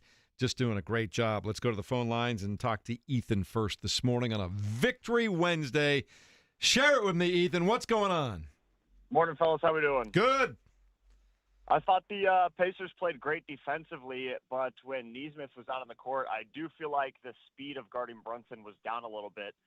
I'm very excited to see him guarding SGA, but I'm a little bit worried that when he hits the bench, can Ben Shepherd keep up with that pace? Can Nembhard keep up with that pace? I mean, I'm excited to see Nesmith on SGA, but I am worried a little bit about the next speed. I'm not worried about this series. The series is a wrap, so I'm focused on the finals now.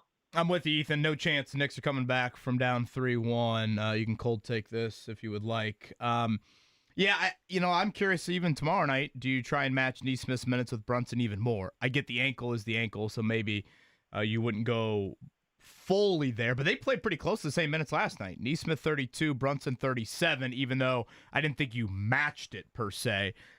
That might be something with a week off that I would explore heavily with Shai Gilgeous-Alexander. Did he have 50 against the Pacers earlier this year? Is that imagining I things? don't know.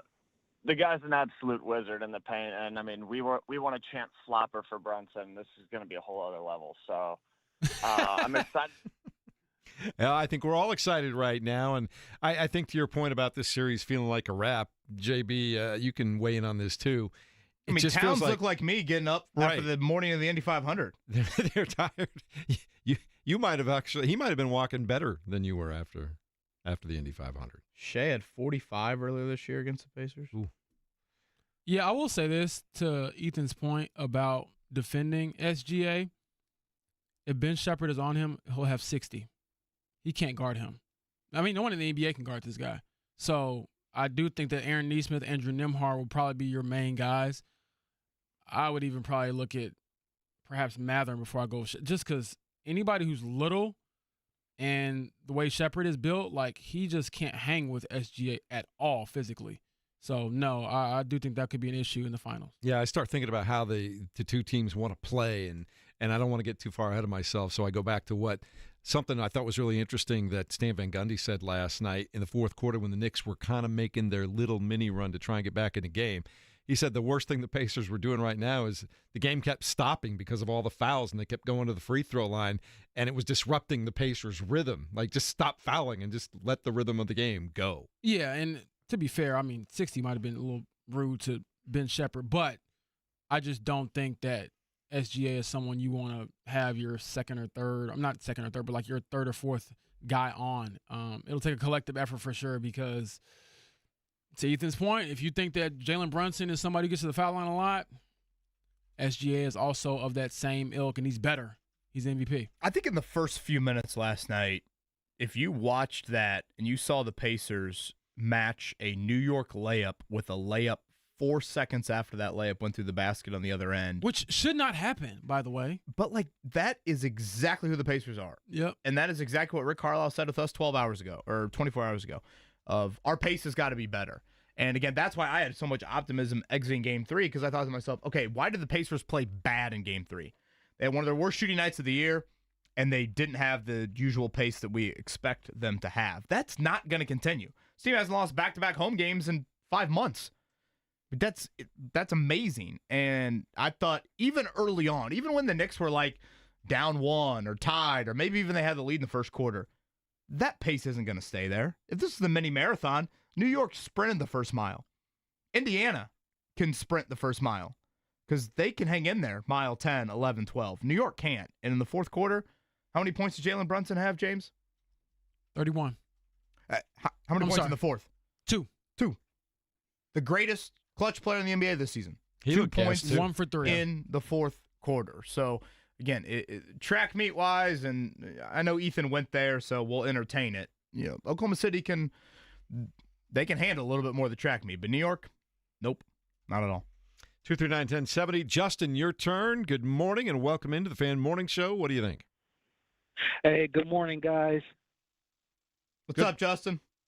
Hey, just wanted to say, man, I'm really proud as a Indiana person to see what the Pacers and what Rick Carlisle's done. I remember back when you had the bet on them when they were doing 25 wins. Real excited to see what they're doing. My second thing is I also got a chance to go to my first Indy 500 on Sunday, which was really big. A neighbor of mine, cousin, actually works as an engineer for Colton Hertis, I believe his name Colton is. Herta, yeah. In the pits. Yeah, in the pits. And then also their other cousin actually builds the helmets. So we were on turn 4. And I can say Indianapolis does that really, really well for my first time. And I'm 43. Damn, that dude had a busy weekend trying to get Colton Herta's car back in the field. It was crazy. It was crazy having to listen to the Pacers game on the way home, and believe you, I was tough on the Pacers being a Bulls fan growing up, but I really like what they're doing and building. And I'm excited for them, and I will be at the parade because they're going to win it. Okay, I like the confidence. Justin, thank you for the call. I feel like the NBA, we get into this debate maybe more than other professional sports leagues. Oh, I don't want to watch the NBA. That, it's too one-on-one. It's too this. It's too that. That's not my brand of basketball. If you are in that camp, like if you debate that stuff, if you overly care about that, well, this Pacers team is especially for you because they're not this one-on-one, grind it out. Again, all of these, to me, a lot of that stuff's really overblown, frankly. But if you are in that camp of people, this Pacers team is super entertaining. I think they're a very likable bunch. I think if you are watching their brand of basketball, you're like, man, that's fun. It's unselfish. It's up-tempo. All of that is an entertaining brand. So if you care about that aspect to it, I do think the Pacers are enjoyable in that manner. I think I might have asked this a week or two ago. I wonder what the odds you could have gotten on the Pacers winning the championship when they were 10-15. I'd say pretty absurd. I was gonna say you can make some nice change. You'd be making a little bit more money than I made for 3 straight years in a row. I've hit my over on Pacers win bets. Mark, did you even put $2 down on the Pacers at that point in time? I put money down on Game 5's projection of 5 points. Yes, yes. Do you I remember put what money it down was? on every game. Do you remember what it would have been? No, I'm talking about championship odds, like when they were 10-15. No. At the time when I looked at it, it was plus 900, I think, or something. They're a 4.5-point underdog for tomorrow. Did I see that? Did it drop then? It was at 5. It was at 5. I will say this though. When I was listening to Tyrese describe his game, and obviously Rick Carlisle saying there'll be some sort of stat created for Halliburton with the 0 turnovers and things like that, it just takes me back to the pregame press conference before Tyrese played his first game as a Pacer. It was at Gainbridge Fieldhouse. Kevin Pritchard came in, met with the media, and at the time, he said this was before Halliburton was All-NBA, before he was an All-Star, before he was an Olympic gold medal champion. He told us, we believe we have our Peyton Manning and our Andrew Luck. And I remember thinking, you are out of your mind. Mm-hmm. Yeah. Did you just spend a day in the snake pit? Yeah, and this was not me thinking that Halliburton would not be a good player or a great player, but I was just thinking to myself, do you understand what those two guys, especially the former Peyton Manning, meant to this city? Like, he's the only guy who has a statue in this city. And so now you fast forward 3-4 years, and they're a game away from the finals, and he just had that performance. I'm like, Kevin Pritchard, brother, flowers given, because you had to see this you and your front office before the rest of the league did. Because I guarantee if you go rewind time, there will be so many more teams in on this trade or trying to go get Halliburton. They knew he would be what he is now because they had to kind of swing on it, and they swung and hit a home run because this dude is for real. Yeah, and I'll throw Rick Carlisle's opinion in on that as well. Because remember, James, we asked Rick, I don't know, probably about a month ago at this point. The question was just, hey, what were your Dallas impressions of Tyrese Halliburton coming out of the draft? And Rick said that they had him, I believe Rick said they had him number 1 on the draft board. Now, Anthony Edwards was the number 1 pick in that draft, so. Yeah, I'm not really buying this fully. But they obviously had a strong opinion. But, you know, we can get into the debate on that. Dallas had kind of a late teen pick, if I remember correctly. And what did Tyrese go, like 11th, 12th, something around there to Sacramento? You know, I think it's one of those things where it takes 2 to tango. And, like, okay, you have the Pritchard conviction, but then you had Carlisle, who was hired, 6-8 months before that, to bring that same sort of conviction and the willingness to, hey, if we trade for this dude, we are going to have this inherent trust to let him do his thing. Mm-hmm. And, like, they play random. And I know that sounds like just a loose goose type of term, but when you have a player as gifted as Tyrese Halliburton is, as a scorer, as a passer, and as a thinker, and the last part might be the most important part of all of it, you can do that. And for him to have the stat line that he did last night, again, it's one of the greatest playoff games you will ever see. And it's right up there with any game that Reggie has had. And I don't even, Paul George, I'm sure, had some great games, in those playoff runs that aren't necessarily coming to mind. That Halliburton effort last night, I'd be hard-pressed to find one better. Here's the quote from Pritchard. He said, "We really feel like when we put the ball more in Tyrese's hands, that it can really blossom into something special at 21 years old. For me, when you get those kind of guys, it's like getting the Peyton Mannings and the Andrew Lucks." That's good stuff. Well, it's turning out to be prophetic right now. Yeah, I mean, my goodness. Take me to church. Feeling pretty generous right now, Mark. We have a 4-pack to tonight's Indy 11 game against Hartford over at Carroll Stadium right here, right now. If James says it's fast fingers all the time, he likes that race every day. Yeah, fast fingers. I'm going to go caller 3, 239 Who do I listen to then? Fast fingers? Well, you're in charge over there. You can do whatever you want. Okay. Yeah, Stick Jeff, we then. did I'm caller. not doing caller 3. Yeah, Jeff, we did caller 43. That's as far as I know, right? Anyway, you want to go see some great soccer tonight. Indy 11 taking on Hartford. Now's the time to do it. 239-1070. We continue in a moment. Jeremiah Johnson on the way at the top of the hour right here on the Fan Morning Show at 93.5 and 107.5 The Fan.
You're listening to the Fan Morning Show on Sports Radio 93.5 and 107.5 The Fan. Victory Wednesday here at 93.5 and 107.5 The Fan with Kevin Bowen, James Boyd, Mark Dykton. I'm Jeff Rickard. Thanks for spending your time with us this morning and for listening however you might be, whether it's on the radio at 93.5, 107.5 The Fan, at 93.1 HD2, which really you can get that signal almost anywhere and beyond the metro area. It's a really clear signal. You can download the app at 107.5 The Fan. You can also go to 107.5thefan.com, and you can even say to your smart speaker, hey, Alexa, play 107.5 The Fan. So lots of ways to listen to us. However you're listening to us, we appreciate that today. Mark is listening to us. Different Mark Dykton. I'm not listening. What happened? Yeah. We on the air? Yeah. Mark just wrote me and said, just an FYI on your show comments, I've been putting together modest future parlays with the Pacers winning the championship over the last 2 years. Mid-March, about the 22nd, he thought, they were plus 7,000. In December, they were plus 10 to plus 12,000. Depending on where you were betting. Those 5-digit odds really didn't change a lot until playoff position was secure. I also, during the break, looked up what AI thought back when they were 10 and 15 on December 8th, and it said that the Pacers were about plus 5 to 10,000, depending on where you were looking at right then, too. That would have been a nice little bet to put down there, Kevin. It would. I'm very thankful that my 50-win bet cashed, and the year before that, the heavy win bet cashed, and the year before that. So I can't get too greedy. You're the guy. You always get greedy, don't you? All I want's a little more than I'll ever get. Isn't that how it goes? James, what do you think of Matherin last night?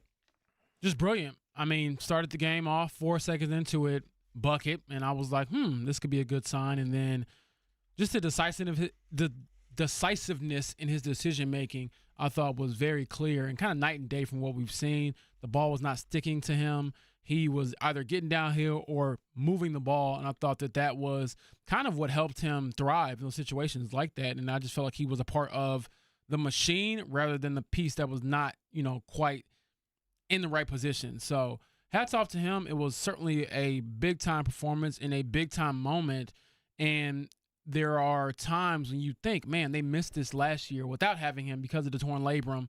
This time around, he's struggling. But if he can have nights like that is a moment where you can swing a series. And obviously they swung it heavily in their favor last night going up 3-1. And one thing I've always been impressed by him is when he does have these lulls, and obviously the current one he was in before last night was easily the biggest one considering the moment of the season. Like when he's had a bad half or he's gotten in foul trouble or if he's had 2 or 3 games where he's been quiet, his ability to just be that microwave, I think is something that has really stood out to me. But last night it was at a different level because, for the last week plus now, really ever since the Hunter ejection, it's been, hey, Matherin doesn't fit. He doesn't belong. He should be traded. Making room for Turner's money. See you, Benedict. Like that has been the conversation. I think people are a little bit too quick to react to a 22-year-old in his first playoff atmosphere who was really, really good through the first, I should say was really good throughout the first 6 games, and then ever since the Hunter moment was not good. But to watch him respond like that is just really needed and key and important playoff growth for a 22-year-old. And at times, there's so much other stuff with Matherin. He acts like a 7th grader at times with some of the actions. It's clearly the Pacers want him to, offer more as a facilitator, as a passer. But to have 20 points in 12 minutes of basketball? But 20 points in 12 minutes of basketball. And, he had a couple assists with that. It's not like it was just he was hustling for that 12 minutes. It was insane. At times, it's just don't forget, he can do that. And there are not many people out there that can do it, period. Kevin, let's go here. We actually heard from, well, not we, but Wish TV heard from Benedict Matherin after the game. This is what he had to say about sort of their collective performance. We've done a great job, I think the goal is pretty clear for us. We want to win it. Everybody wants to win a championship, you know what I'm saying? But you have to be willing to do the right things, and I feel like tonight was a great step in the right direction. I think that message was as much about the team as it was about him. Do the right things. Do what you are asked. Do them consistently, and then you see the rewards from it. That's the biggest thing with him is inconsistency and being engaged. And I thought he was engaged not only from a scoring standpoint, but even defensively. There weren't these lulls where I'm like, what are you doing? Why are you doing it?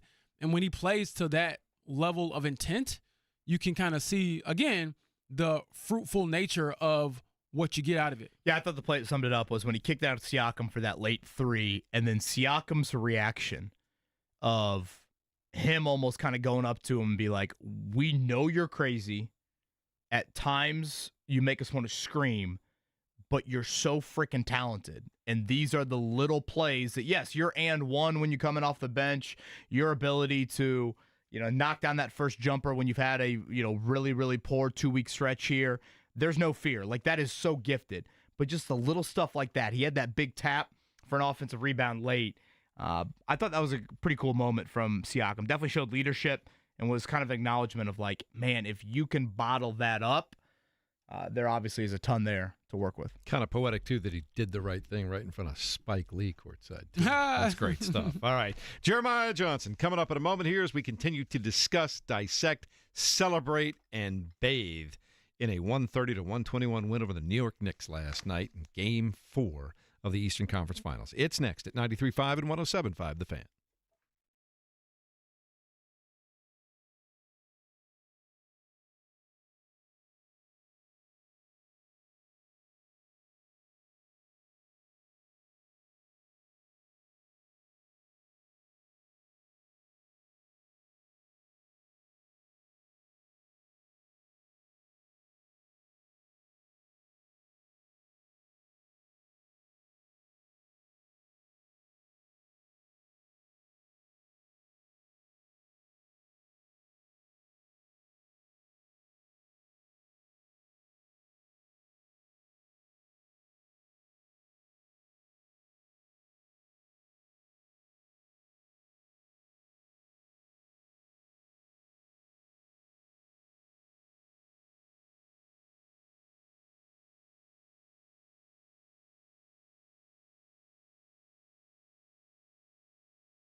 This is the Fan Morning Show with KB, JB, and Jeff. Halliburton drives it to the right side. The Knicks go to sleep, and Halliburton hits a three. They just dropped off of him as though he had never taken a three in his life. Here comes Halliburton. Cross court, right side, Neesmith. He comes soaring in and slams it with the right hand. 8 seconds to shoot. Near corner, McConnell. Back to top and right edge. On top to Halliburton. Here comes a long three.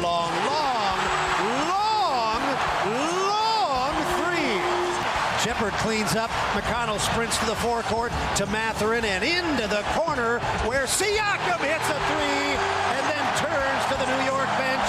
He's got 24 points. Timeout, New York. Halliburton will make the inbound. Towns will challenge. And Halliburton got it in. Top in for three. Top in for three. The Pacers 1 win away from their second trip to the NBA Finals. No turnovers. When did you know tonight was going to be different? I was just trying to be aggressive, trying to respond. I felt like I let the team down in game 3, so it was important for me to come out here and just make plays. And, guys put me in position to make plays and just trying to play my game. And, man, it's a big win for us. Did Dad in the building have anything to do with that? Hell yeah. Yeah. I'm glad Pop's in the building, man. Now you have a chance to close out on the road in New York City. Yeah, I'm excited about it. It's going to be a lot of fun. That's a tough environment to play in. So we got to be ready. And it's just one more game. Take what we can from this, get better at, what we lack tonight, and, be ready to go in Game 5. It's all about the game and how you play it. All about control. Tyrese Halliburton with a playoff game for the ages in the NBA last night, and the Pacers 1 win away from going to the NBA Finals. They will play Game 5 in New York on Thursday night. You heard the great Mark Boyle with the call. By the way, the Pacers put out a kind of a split-screen tweet last night that showed some of those great plays that the Pacers were making alongside Mark Boyle's great calls, and he is just so smooth and so on top of it and so dead perfect all the time. Great broadcasters we are fortunate to have here in Indiana, and our next guest falls into that category. I don't know, when you're not working and they're just on TV and you're in the arena, do you still wear the great jackets, Jeremiah Johnson? What's going on there? Good morning. Great to be with you. Last night was a rare exception. Normally I do still wear the sport coat, but really had no responsibilities professionally last night. So I put on the gold shirt and a baseball cap and blended in with the crowd. Good. Gotta enjoy that. JJ, I'll go here. Obviously, Tyrese Halliburton stole the show. You've seen him play for a number of years now, but what was it like to see him get to that level in that moment, knowing there's a finals berth on the line? It's weird because we've seen it really since he came to the Pacers from Sacramento. Early on in those first couple of months, you saw some flashes and then really took off the following season. And the clutch gene, I think you guys were talking about earlier when I dropped my son off for school, we've seen that from the beginning as well. It's just that everyone else is starting to see it. And now, obviously, the games are bigger and more important than any games have been in the past. But you have so much confidence that he's going to deliver in these situations. It was just worth noting the way, though, he started that game, because so many times his primary objective is to get his teammates involved. And while he did that, nearly a triple-double at halftime, it was the offensive aggressiveness to get his own in that first quarter, to me, that just set the tone for the entire game. And we probably talk about it too much, that he needs to be aggressive and he needs to look for a shot, because this team is who they are. They are at their best when they're having 7 in double figures, all 5 starters in double figures, everyone shooting between 12 and maybe 18 field goal attempts per game. But when he has it going, he knocks down a couple threes, then he gets to the basket. Really, he's impossible to stop, because he's got that plus the assist game, and it's almost a picture poison situation for the defense. JJ, what's the stat Pacers record when he has over 20, Halliburton? Unfortunately, because I'm not working, I'm not as up to date on all this. Isn't it something crazy like 30-3 this season, or I don't know what exactly it is, but wasn't it that like during the regular season, something along those lines? Yeah, the numbers were phenomenal, and I'll try to get it by the end of this phone call. But and I remember back a couple of years ago on Media Day, there was like an off-season storyline where the topic was, he needed to get to a certain number of field goal attempts per game. And I don't know if you'll remember, but it was 14 was the number that he wanted to look down in the box score and see that he had 14 field goal attempts, because it just meant, he was being aggressive trying to get the scoring going and not just be a distributor. And we haven't really talked about that much or seen that come up in the last couple of seasons because he's been able to do that for the most part. But he took it, a little hard on himself, if you ask me. The way he played in Game 3 wasn't maybe as aggressive and into the game from a scoring perspective. But the big thing for this team is you mentioned the numbers when he gets at least 20. But while he and Pascal did a lot of the heavy lifting last night, they're still at their best when it's a lot of guys in double figures, and it's not just this, one person gets, high 30s or 40s. They're just not built like that. But, yeah, if he gets to 20 and he still has the assists, and, again, everyone is just understanding and marveling on the 0 turnovers part, that one probably doesn't even surprise me because we've seen that so many times during his time with the Pacers. It's Jeremiah Johnson. He's with us here on the Payless Slickers hotline. Again, Game 5. Pacers try to finish him off tomorrow night inside of Madison Square Garden. What do you think is the rarest trait of this Pacers team, JJ? Their pace, their ball movement, or their resiliency? The resiliency is impressive, but probably the pace, just because going into the last postseason, I remember, it's the first playoff run with this group, and the big question was, can you play this fast in the playoffs? Because everyone just assumes the game slows down, and there's really no reason why it has to. Maybe it's human nature. Maybe it's you expend so much energy that you're just a little bit fatigued. Sometimes you just have to have a constant reminder, run, run, run. And so to me, the pace in the NBA, it's what you see from certain college teams or maybe high school teams, but you just don't really see it in the NBA, especially from the beginning of the game and then even when you have a lead. That's been the biggest thing for this team. And someone that doesn't know this team or doesn't watch them play during the regular season, they might have questioned some of those field goal attempts in the fourth quarter last night because they weren't working the shot clock. I don't know about you guys, but I don't mind a shot with 14 or 15 on the shot clock compared to 5. I mean, that's 10 seconds difference, and that's a much better shot most of the time than what you're trying to execute late in the shot clock. And in Game 3, I thought it was late in shot clock opportunities and just a little bit of fourth quarter slowdown that caused problems. You just saw that pace from start to finish be the difference maker. And it's why you're hearing some players kind of quietly, whether they're retired players or players not in the playoffs anymore, start to mention nobody really wants to play this team. That's why this team's so unique, because of their pace and because of the way they run from start to finish. Nobody really wants to do that, but for some reason this team does, and I'm glad they do.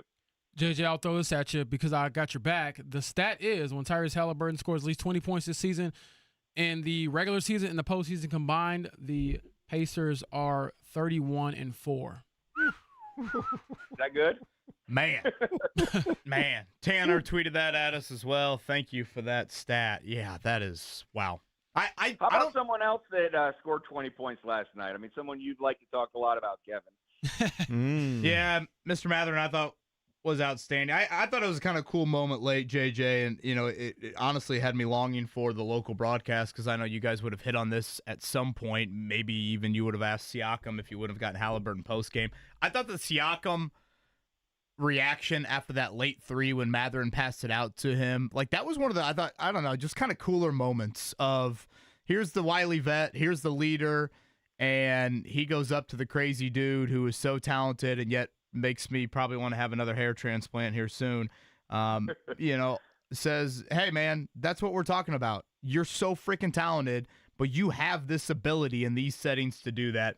Yes, 20 points in 12 minutes is absolutely insane by Matherin, but I thought that moment there late was pretty cool. It was great, and it was symbolic of what this team is all about. How about Pascal Siakam after the game saying he doesn't want to talk about himself, it's all about the team, and he understands, like the coaching staff does, like all those players do, what Benedict Matherin can do is he has a unique skill set that, no one else really on the team does, and you're going to need him. And they needed him last night. I thought they might need him for more minutes when the day started because I was genuinely concerned about Aaron Nesmith, and you have to give all your props to Aaron Nesmith. But to do what Benedict Matherin did, I was impressed that he came right in the game. He didn't hesitate. Hesitating is what actually gets him into trouble sometimes. When he pauses, when the ball stops, when he came in that very first possession and knocked down a shot. And then speaking about coming right in and knocking down a shot, I was looking at the play-by-play this morning, and it's late third quarter, and the Pacers are up by 6. And it's a little bit of a danger zone situation. If the Knicks get it to one possession headed to the fourth quarter, you would be genuinely concerned. So it's 1:40. Let's see here, 1:24 on the clock, and there's a timeout. And Mathurin checks in, and I'll let you guess what the clock shows when he scored the N1. 1:23. It took 1 second for him to come in and make an impact on that game, and he had a basket in the foul, and then he had the 2 free throws towards the end of the third quarter, and all of a sudden a 6-point lead is up to 11, and then you started the fourth quarter with Mathurin on the court, and it was much different than Game 3 where you built that lead then up to 15. A little bit of a catch-your-breath moment there once they got the advantage of 15, but it was so crucial the way they ended the third and started the fourth quarter, and Benedict Mathurin was a big part of that. Jeremiah, I'm just curious. We've talked a lot this morning about the start for the Pacers at 10-15 and the way that they have just sprinted down the stretch and into these playoffs. What's the biggest difference? Why was that team 10-15 and this team is just rolling right now? Defensively, the start to the season, they weren't maybe as high-powered offensively because they were trying to get better defensively. They knew the team that they had constructed last season had its limitations because they just weren't able to get enough stops, over a long period of time. And the defense did improve in the playoffs, but it wasn't a team that you would call a championship-level defense. And so the year started, and there was some concern because, you do the defensive rating check after a month in or, in the month of November, and it's still down there in the mid-20s. And you were always thinking, just get this to middle of the pack defensively. Get this to in that, 13, 14, 15 range. And the reason, now it's obvious, then you were just scratching your head a little bit, is you didn't have Aaron Nesmith, you didn't have Andrew Nembhard, and you didn't have Ben Shepherd. And those guys are how they sort of constructed some of the defensive offseason changes around. And I talked with Jenny Busick and Jim Boylan a lot about this, about their point of attack defense. And those guys are so important. And you notice that for a couple of years, you'd watch the Pacers play against elite guards, and those guards would just get into the paint. And when they get in the paint, it's just so hard to stop these NBA defenses. So your point of attack defense is much better when those are the three guys that are basically keeping the ball handler, the primary guy, out of the paint. And all of them were injured. So now it makes perfect sense. They come back, they start to get, a little bit of cohesiveness. They kind of catch fire, get some road momentum where they went on a long road winning streak, and pretty much everything else sort of just fell into place from there. And all you're hoping from that point on is you can just kind of stay healthy because you're pretty much winning 2 out of every 3 games. And then all of a sudden at the end of the season, you look at the season-long defensive rating, and that's even with the poor start and being around 25th or 6th for a month and a half. They finished 13th or 14th, basically in an exact tie with the New York Knicks. So defense to me is the big change. It's the reason they're 1 win away from the finals.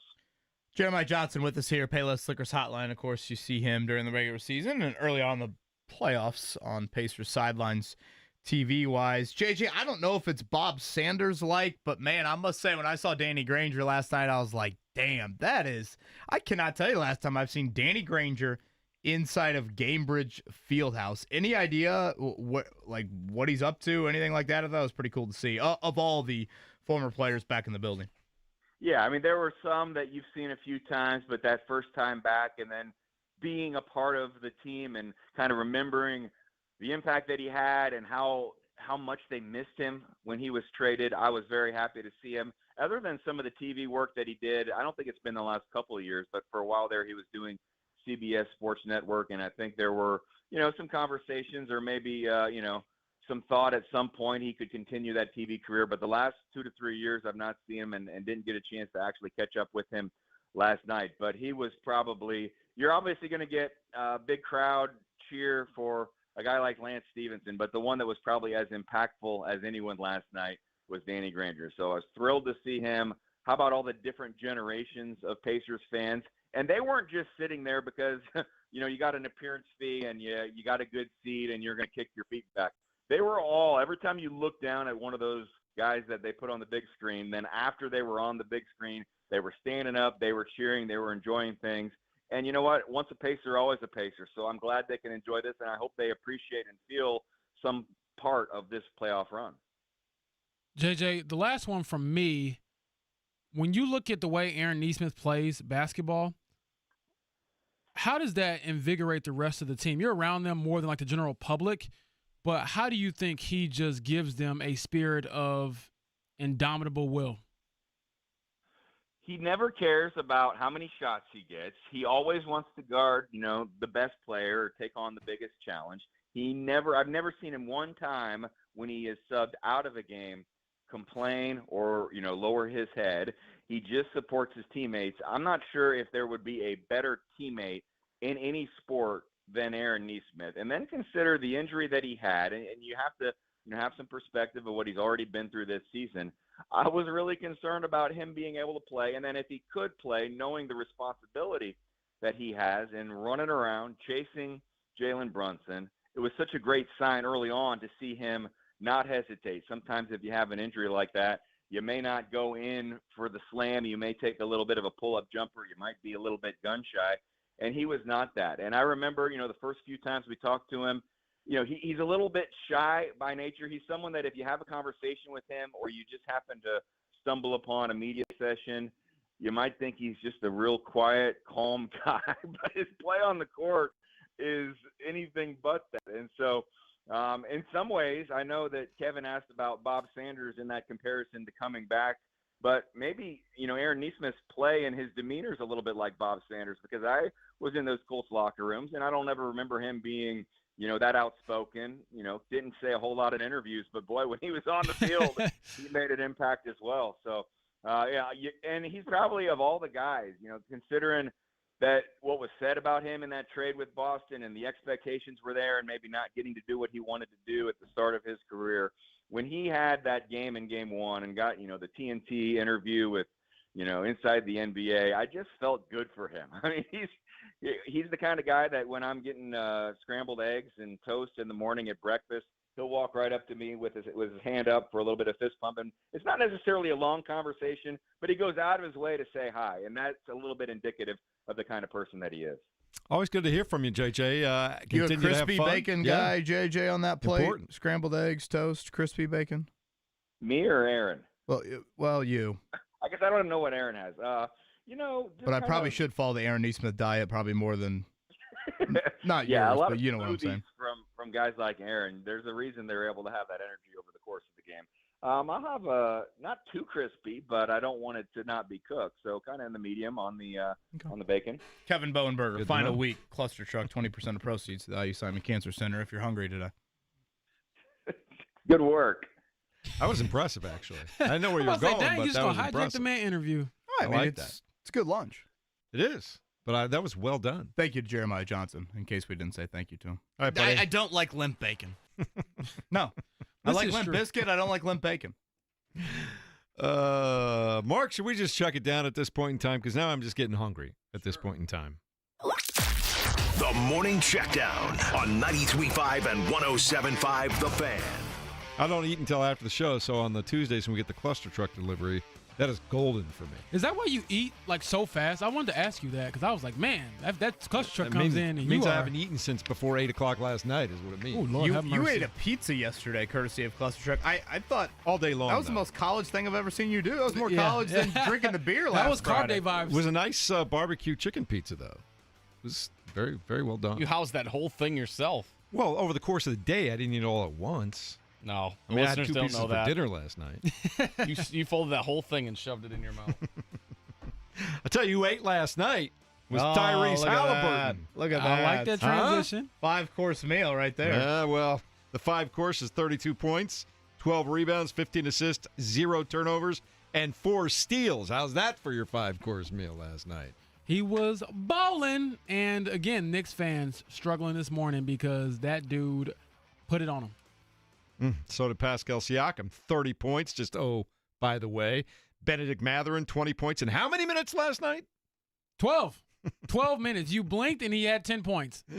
Jalen Brunson did have 31, but only, 2 or 4 in the fourth quarter? 2 points in the fourth quarter, 1 of 3 shooting, and did not have a good night when Aaron Nesmith was guarding him, which is why he's so valuable to this series. Karl Anthony Towns had 24 points, 12 rebounds, was gasping for air and holding and limping his knee around the court at the end of the game last night. Yeah, I mean, he banged knees with Aaron Nesmith. Unfortunate for him, but again, Aaron is going to play with a certain level of physicality, and so far, the Pacers have been very fortunate when it comes to the injury bug, where other teams have not been. KB, I thought the one thing that the one guy that really brought it all night last night for the Knicks was IU's own OG Anunoby. I thought he was terrific last night. Yeah, he was pretty good. Bridges, I feel like, has been up and down. Hart's turnovers were terrible. And like you said, Towns, that left knee, I mean, he was in some serious pain there late. So I think the Pacers finish it off tomorrow night.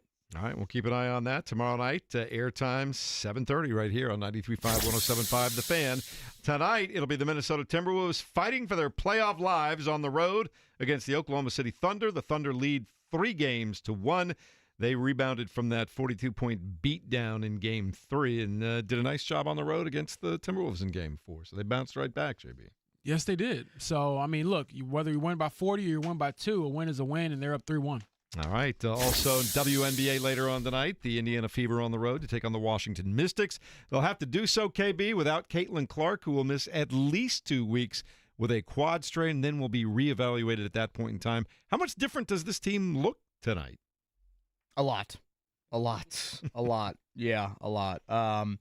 Sidney Colson will be in the starting lineup. He said a lot. I wish like you could have 5 seen times. his eyes during that. I mean, your eyes got the size of dinner I mean, if plates you want right to play there. out the acronym of most valuable player, I mean, I don't know. Maybe Asia Wilson, maybe what's her name, Collier. I don't know if there's a more valuable player in the WNBA to their particular team, just purely off of a usage standpoint. Has Sidney Colson played more than 5 meaningful minutes all year, James Boyd? No, she really hasn't played that much And at she's all. now going to be the starting point guard. Yeah, she's going to start. It's not even like McConnell, type role. No, but I still would expect Kelsey Mitchell to get a lot of the ball handling duties, Sophie Cunningham as well. I know Stephanie White mentioned Lexi Hull could be in the mix, but they're going to try to just tread water until Caitlin Clark is ready to come back. And as you've pointed out several times in the last few days, they're not exactly the fortunate part for the Fever. They're not exactly playing the murderer's row of the WNBA in the next 2 weeks. No, schedule's a joke. 4 teams are combined 2-10. So yeah, it's the exact part. If this was going to happen early in the year, yes, you would want that, and against these 4 teams. So yeah, Fever are favored tonight. Obviously, you can hear that on our airwaves.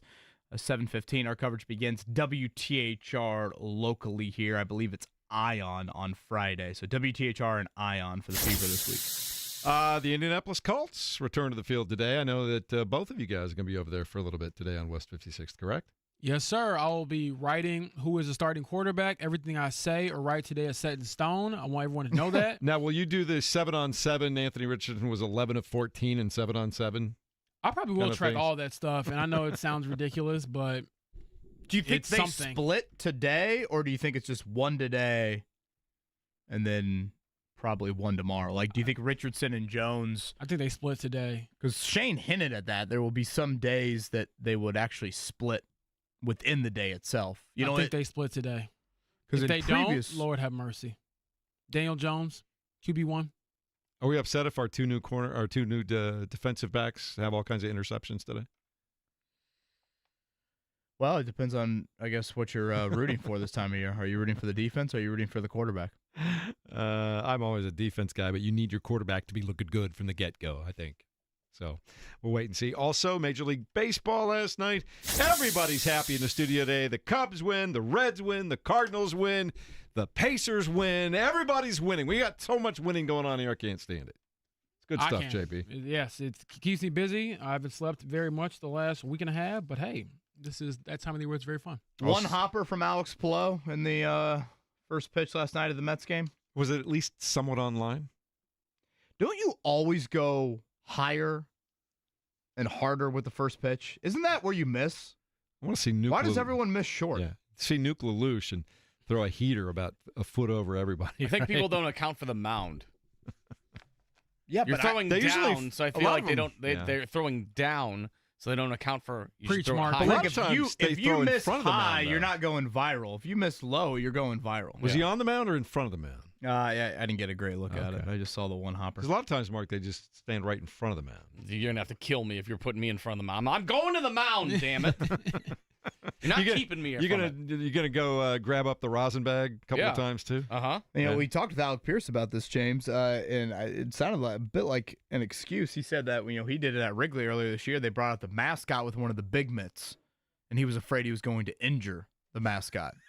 I'm like, come on now. Clark the Cubs got plenty of padding down there. I was going to say, yeah, I'll take lying for 200. Alex? If you want to watch baseball here, be a great night to go out to Victory Field tonight. The Indians will be hosting the Nashville Sounds at 6:35.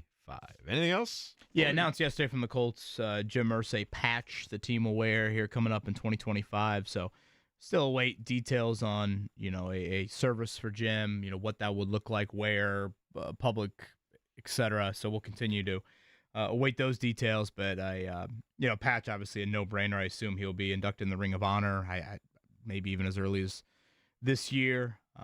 Black patch, J.I. initials on it, kind of his marquee signature of the smiley face that you'll notice on it as well. So they will put those on the jerseys here coming up for 2025. I, for one, will greatly miss that man being a part of the Indianapolis Colts. All right, coming up in a moment, we'll get back to the Pacers' win over the Knicks last night. And I think we even have some more soccer tickets to give away. This time, women's Indy 11. We have 2 pairs left in this hour to go see them play on Saturday night against the Kings Hammer squad over at Grand Park at the Event Center over there. So we'll tell you more about that as we continue next. 93.5 and 107.5 The Fan.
You're listening to the Fan Morning Show on 93.5 and 107.5 The Fan.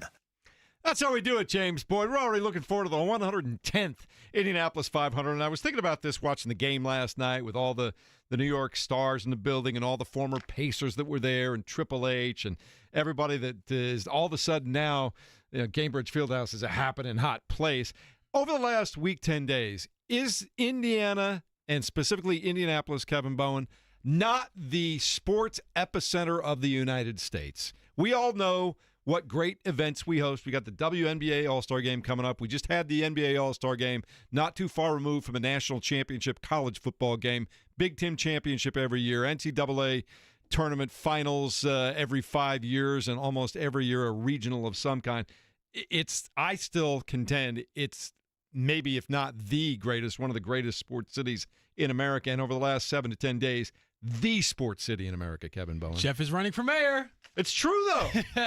Is it not true? Do I speak falsehoods? Amazing.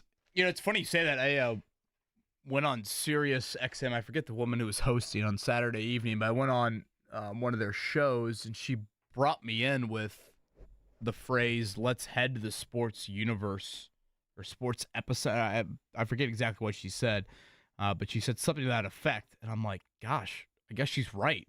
And I'm like, where are we going to go in this interview? Are we talking Jim Irsay? Are we talking the Pacers? Are we talking Caitlin Clark? Are we talking the 109th running of the Indianapolis 500 and all the, off-track drama that followed the month of May as well? So, yeah, I cannot recall a time or year like this. Like, I probably speak for all of us in studio. I don't know, with Mark, it seemingly is every other week. But, when I plan out vacation time, excuse me, it's a little bit of like, James, from a Colts standpoint, like once we get to mid-June, we're kind of done for about a month and a half. Oh, brother, I'm looking at the calendar right now. After veteran minicamp, don't even ask me about the Colts. But, dude, look, all of a sudden it's like, I got the dates right here. Game 3 of the NBA Finals, June 11th. Game 6 of the NBA Finals, June 19th. Game 7 will be June 22nd. I mean, when is the last time we've ever had appointment sports in our market in post-Father's Day? Hell, even really post-Memorial Day. The Pacers are guaranteed to play a game in June after their win last night. So, it is. It's wild. It's a lot of fun. I believe we have someone who's been holding on for quite some time, Mark Dykton. Who's up next here? 239-1070, The Fan. What's up, Jay? Jay, you're on, man. Make it happen. Hey, so I want to talk about the Pacers' identity through these playoffs. But first, I want to ask Mark Dykton, do you still have that Aaron Neesmith yell from the game winner? Yeah, give me a second, Jay. Hold on. Put me on the spot here. We got to have that for Victory Wednesday. But great recall, Jay, by the way. Through these series has been phenomenal. And I think that's what really these other teams have struggled with. And you can see it because, look at the Knicks. They're floundering. Look at the different lineup changes. The guys are bringing off the bench. They just look lost. And I think what's stayed consistent has been the Pacers' identity. They know how they play, and everybody's told them. They've said, you can't play fast in the playoffs, right? That doesn't work. You can't go deep in your bench. But they've continued to stay true to themselves, and even last night.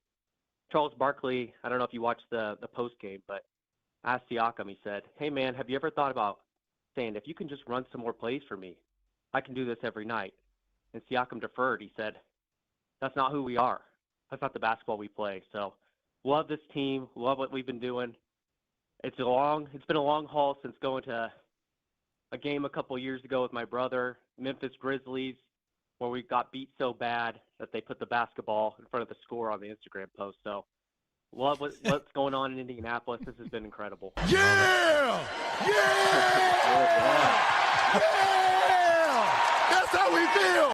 I think that's a great reaction to Jay's call. That was an excellent call right there by Jay. Yeah, the Pacers just play a brand that's different. And if you try to sprint and if you try to run with them, you're going to get exposed quick. And, I think anybody watching it last night, you felt that in the first quarter. Pacers scored, 43 in the first quarter? Yeah. One more than the entire second half in Game 3. The Knicks were done. I would have put the mortgage on the Pacers winning that game at the end of the first quarter. The mortgage.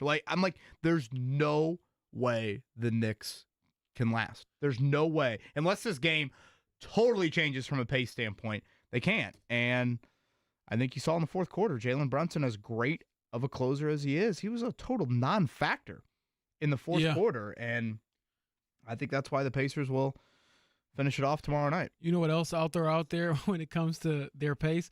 I always just think that they probably tell themselves, I like to think they tell themselves, whoever has to face us has to get on the treadmill because they're going to run and run and run. And that works for 3 minutes, 4 minutes, 5 minutes. But when you're looking up and you're 30 minutes into your run, that second win ain't kicked in yet, you're struggling. Well, James, one of the questions I asked Rick yesterday was, when the pace is not at your liking, which he made that very clear with us yesterday, the Game 3 pace is not at his liking. Does that mean you need to get more stops, or does that also mean, hey, we need to run when they have makes? Because it's not like the Pacers' defense was outstanding in that opening quarter last night. New York did score a good amount. I was surprised they hung as well as they did, right? Despite how well the Pacers played offensively. But the Pacers ran after makes. I mean, there were some times where the Knicks would have a layup, and you'd have one Knick that's taking a little bit of time to get back, and boom, Pacers are scoring layup at the other end. So, that is what I thought entering this series. A lot of people are like, man, you really think Pacers in 5? I'm like, yes, because I think the Pacers' greatest strength, depth and pace, is arguably the Knicks' biggest weakness. Lack of depth, lack of pace. And as long as the Pacers can establish it, the Knicks don't want to play that brand. Now, next series, those Thunder are a little younger. And they run too. Yeah. They're a little deeper. Yeah. And they play defense. That will be a different animal. But living right here in the present of the Eastern Conference Finals, it's two different brands of running. Man, it's a lot of fun. One of the things I like to do in the morning before I come into is listen to different sports radio around the country, see what people are saying, how they're talking about things. And I was listening to a morning show in Charlotte this morning, and one of the hosts was saying, if you always complain about the NBA, and if you're watching this series and this playoffs the way that the Pacers and Oklahoma City in particular both play basketball, and he was specifically talking about the Pacers last night, can't help you because that's as good as it gets. That's the way basketball is supposed to be played, James. Yeah, I mean, whatever it takes to win, and their form of winning is not going to look like anybody else's. It is kind of breaking my brain. Ball movement and just great stuff. Yeah, I mean, like I said, I appreciate different styles from anybody. I don't care what you do if it works. I know people complain about heliocentric basketball. When you have players like LeBron James or something like that, it works. But when you have this team, it is certainly pushing back against those types of builds, Jeff, like with the big threes and the one guy brings it up. Sort of the Jalen Brunson type of build with the Knicks where it's like one guy is going to kind of run the show for us. That just hasn't been the case. And, again, you're allowed to have I believe, larger margin for error when you're not so reliant on one guy or a couple of guys to get things done. They're probably the most balanced team I've seen in the NBA, and their style of play kind of reminds me of like those Spurs teams when Tim Duncan was towards the tail end of his career and Kawhi was kind of becoming the guy. When they beat the Heat in the finals in 2014, they just beat them by moving the ball and shooting the crap out of the ball. So it's similar to that to me with just how fast they get the ball up the court, move the ball, shoot the three. And then, in fairness to them, unlike some teams, the Pacers don't really have many offensive liabilities out there either. Not at all. Even their backup big men can shoot and like score. So you can't just not guard anybody. They have everyone out there that can at least score. Well, like some might say, T.J. McConnell's a perimeter liability, although last night he did hit a jumper. But he still attacks you like no other. Exactly. Even I thought there was a play last night where Brunson was guarding him, and I wanted to sit there and almost be like, watch this. I know McConnell will try and attack Brunson. He might not take him all the way to the rim, but he's going to make Brunson at least have to defend him a little bit here, whereas some guys might not. By the way, shout out to Terp. We debated this a little bit earlier in the show. Did anybody put a bet on the Pacers? Oh, boy. To win it all when they were 10-15. Terp said he put 50 on the Pacers to win the Eastern Conference when they were 10-15. That was a $50. Man, I'd like to have Terp's bank account. That's a $50 bet, he said, to win $3,300. Ooh, that's why he's got the bank account. 48 minutes away from cashing that. Terp is now Mark's hero. Scotty, not the Scotty that works here, but another Scotty, he sent me screenshots of two separate bets he had of the Pacers to win an NBA championship. He placed these on November 18th of 2024. and April 15th. One is a $10 bet. They'll pay out $810. Another one was a $100 bet. They'll pay out $6,100.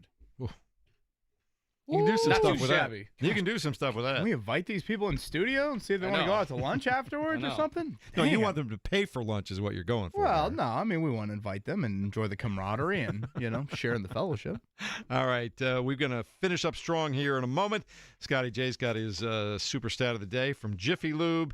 And right now, 2 fast fingers, 2 pairs of tickets to go see the Indy 11 women on Saturday night up at Grand Park Event Center, 239-1070. Get it done right now. Great way to take your family out and have some fun. Two pairs, right? One, we have pair of pairs is the best way to say it, I suppose. 2 pairs, yes. Yeah, 2 pairs. It's coming up next, 93.5 and 107.5 The Fan.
You're listening to the Fan Morning Show on Sports Radio 93.5 and 107.5 The Fan.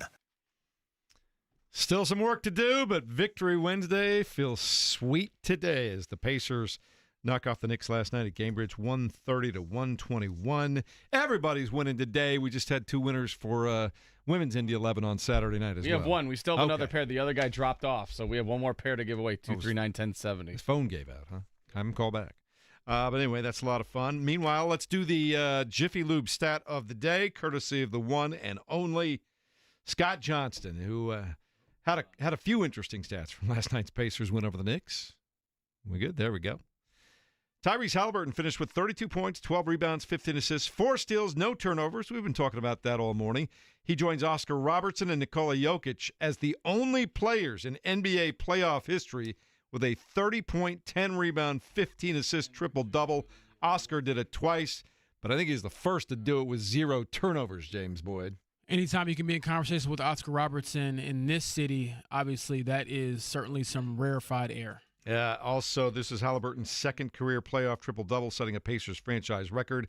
Victor Oladipo, Paul George, and Mark Jackson each had one apiece. A couple of notes from Scotty on the game last night. And it's just, you watch it and you look back on it, and the word that keeps coming to my mind, Kevin, is just masterpiece.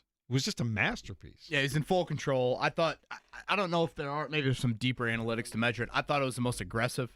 We've seen Haliburton, just the balance of being a scorer and a distributor, and to do it with no turnovers. Like, that to me is just the most impressive aspect of it all. He's taking difficult shots. He's throwing difficult passes. He's playing a lot of minutes. He's being defended by their best defender, and he has no like Jokic has 4 turnovers a night. Trae Young has 4 turnovers a night.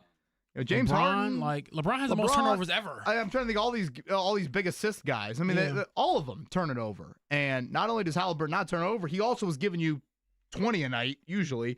And last night it was north of 30. So it was a superstar, $200 million All-NBA first-team MVP type of performance, and it is one of the greatest performances a Pacer has ever had in the postseason, and really it's probably the greatest performance any NBA player has ever had in a postseason game. It's right up there, and you know he's been doing stuff like this all year long, maybe not all together in one game like that, but how often down the stretch and in the month of March and April did we talk about Tyrese, 12 assists and 1 turnover, 14 assists and 1 turnover, 15 assists and 2 turnovers. I mean, this not He's completely out of character. He's playing a video game. He's playing a video game. Yeah. Did we mention, by the way, that he was officially named All-NBA third team? I believe it might have been for the second year in a row. So after the terrible start to the season for himself and the team, he bounced back in a big way. Wasn't an all-star this past year, but All-NBA is better. So for anybody debating whether he is a top 10, top 15 player, he's officially one of the other because of his steady play towards the back half of the season, which has carried over to the postseason. Well, everybody's getting a chance to see him now on the national stage, and that's been fun to watch. But, Kevin, how many years away, how many seasons do we have left of him before he truly reaches the peak, the pinnacle of what he is capable of doing? Because he's still young. I think we're in it right now. He's gonna 25. But we're just starting it, though? I don't know. He's Yeah, I 3 think he's years in his as prime. an All-NBA All-Star player. I think this is. I think he's in his prime, and he has prime years ahead of him. Yeah. I don't think. Yeah. I mean, that he doesn't have a game that I don't think is going to age horribly by any means. You know, honestly, I always felt that way like about Victor Oladipo. I'm like, at some point, a 6'4" shooting guard that doesn't shoot it great from 3 and attacks the rim with reckless abandon is probably not going to last. Yeah, his leg blew up and on him. Unfortunately, Exploded. yeah, but he even didn't have the game. I felt like to last. Like you got to be, I think, a great shooter. Or you've got to be built a little bit differently physically. Whereas Tyrese, I think, he doesn't need to attack the rim like that, and he's such a beautiful passer and shooter. He can withstand that. James, anything else you're watching for Colts-wise today outside of just Richardson and Jones? Again, this is our first 11-on-11 look at the football team here in 2025. Other position battles, obviously kicker. What happens at linebacker if your top 2 guys aren't there? And I was going to say Shaquille Leonard, but in Zaire Franklin and why am I blanking on the other guy's name? Jalen Carlisle. I'm sorry. Those 2 will not be out there because of injuries or recovery from surgery. So what does your linebacker core look like? Center, stuff like that. You know, things that are not obviously as prominent as quarterback, but still matter very much. Yeah, throw center in there as a position battle to keep an eye on. And Eddie Mitchell. I want to see what he looks like as well. As much as no full pads are put on until 2 months from now at training camp, oftentimes I think you see the leaders that exit the spring ahead of the depth chart. They've done something to earn the coach's trust, and that can play into how training camp evolves as well. So you guys are excited to see that tight end this morning too? That's why I do think that is you know what? Yes. that is important. I think I kind of buried the lead there. Yeah, the number one pick that they've had and the number one tight end for them, I will put them on the depth chart, is that certainly, yes, I want to see Tyler Warren. But as Riley Leonard told us, I believe a couple weeks ago, he's not going to be full-blown Tyler Warren until he can run somebody over. Which you love to hear, don't you? He's a football dude. He looks like it, too. No, and that's always been the great thing about watching a Gronkowski or even a Travis Kelce is once they get the ball in their hands, they're a menace, which is fun, right? Yep. That's exactly what you're looking for. So, looking forward to seeing what you guys have to report on that tomorrow. And it's just so much fun. To watch that team play, the way that they've played, the way that they won that game, the way that Tyrese Halliburton played, the way that I thought Miles Turner was the best version of himself in so many different ways last night, and it's so much fun to watch. And Siakam just doing his thing the way that he does it, and the 20 points in 12 minutes from Mather, like, man, how much fun is that film going to be able to watch? We were in the locker room yesterday, and Pascal had finally gotten off of the TNT airwaves, and he comes into the locker room, he just sits down, he's like, oh.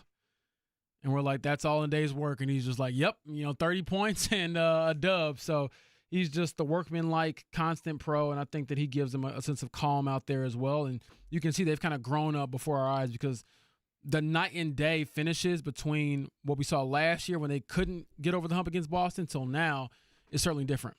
Shout out to Ben Matherin. Big-time growth moment for the 22-year-old in a playoff atmosphere. Love it. 3-1, the advantage. They'll play Game 5 in Had a New guy York ask me about numbers on Thursday. We'll save that for tomorrow, right? JMV comes your way from 3 to 6 today. Before that, it'll be Jake Query talking about the game last night. I'm sure he was there as well in his customary seats.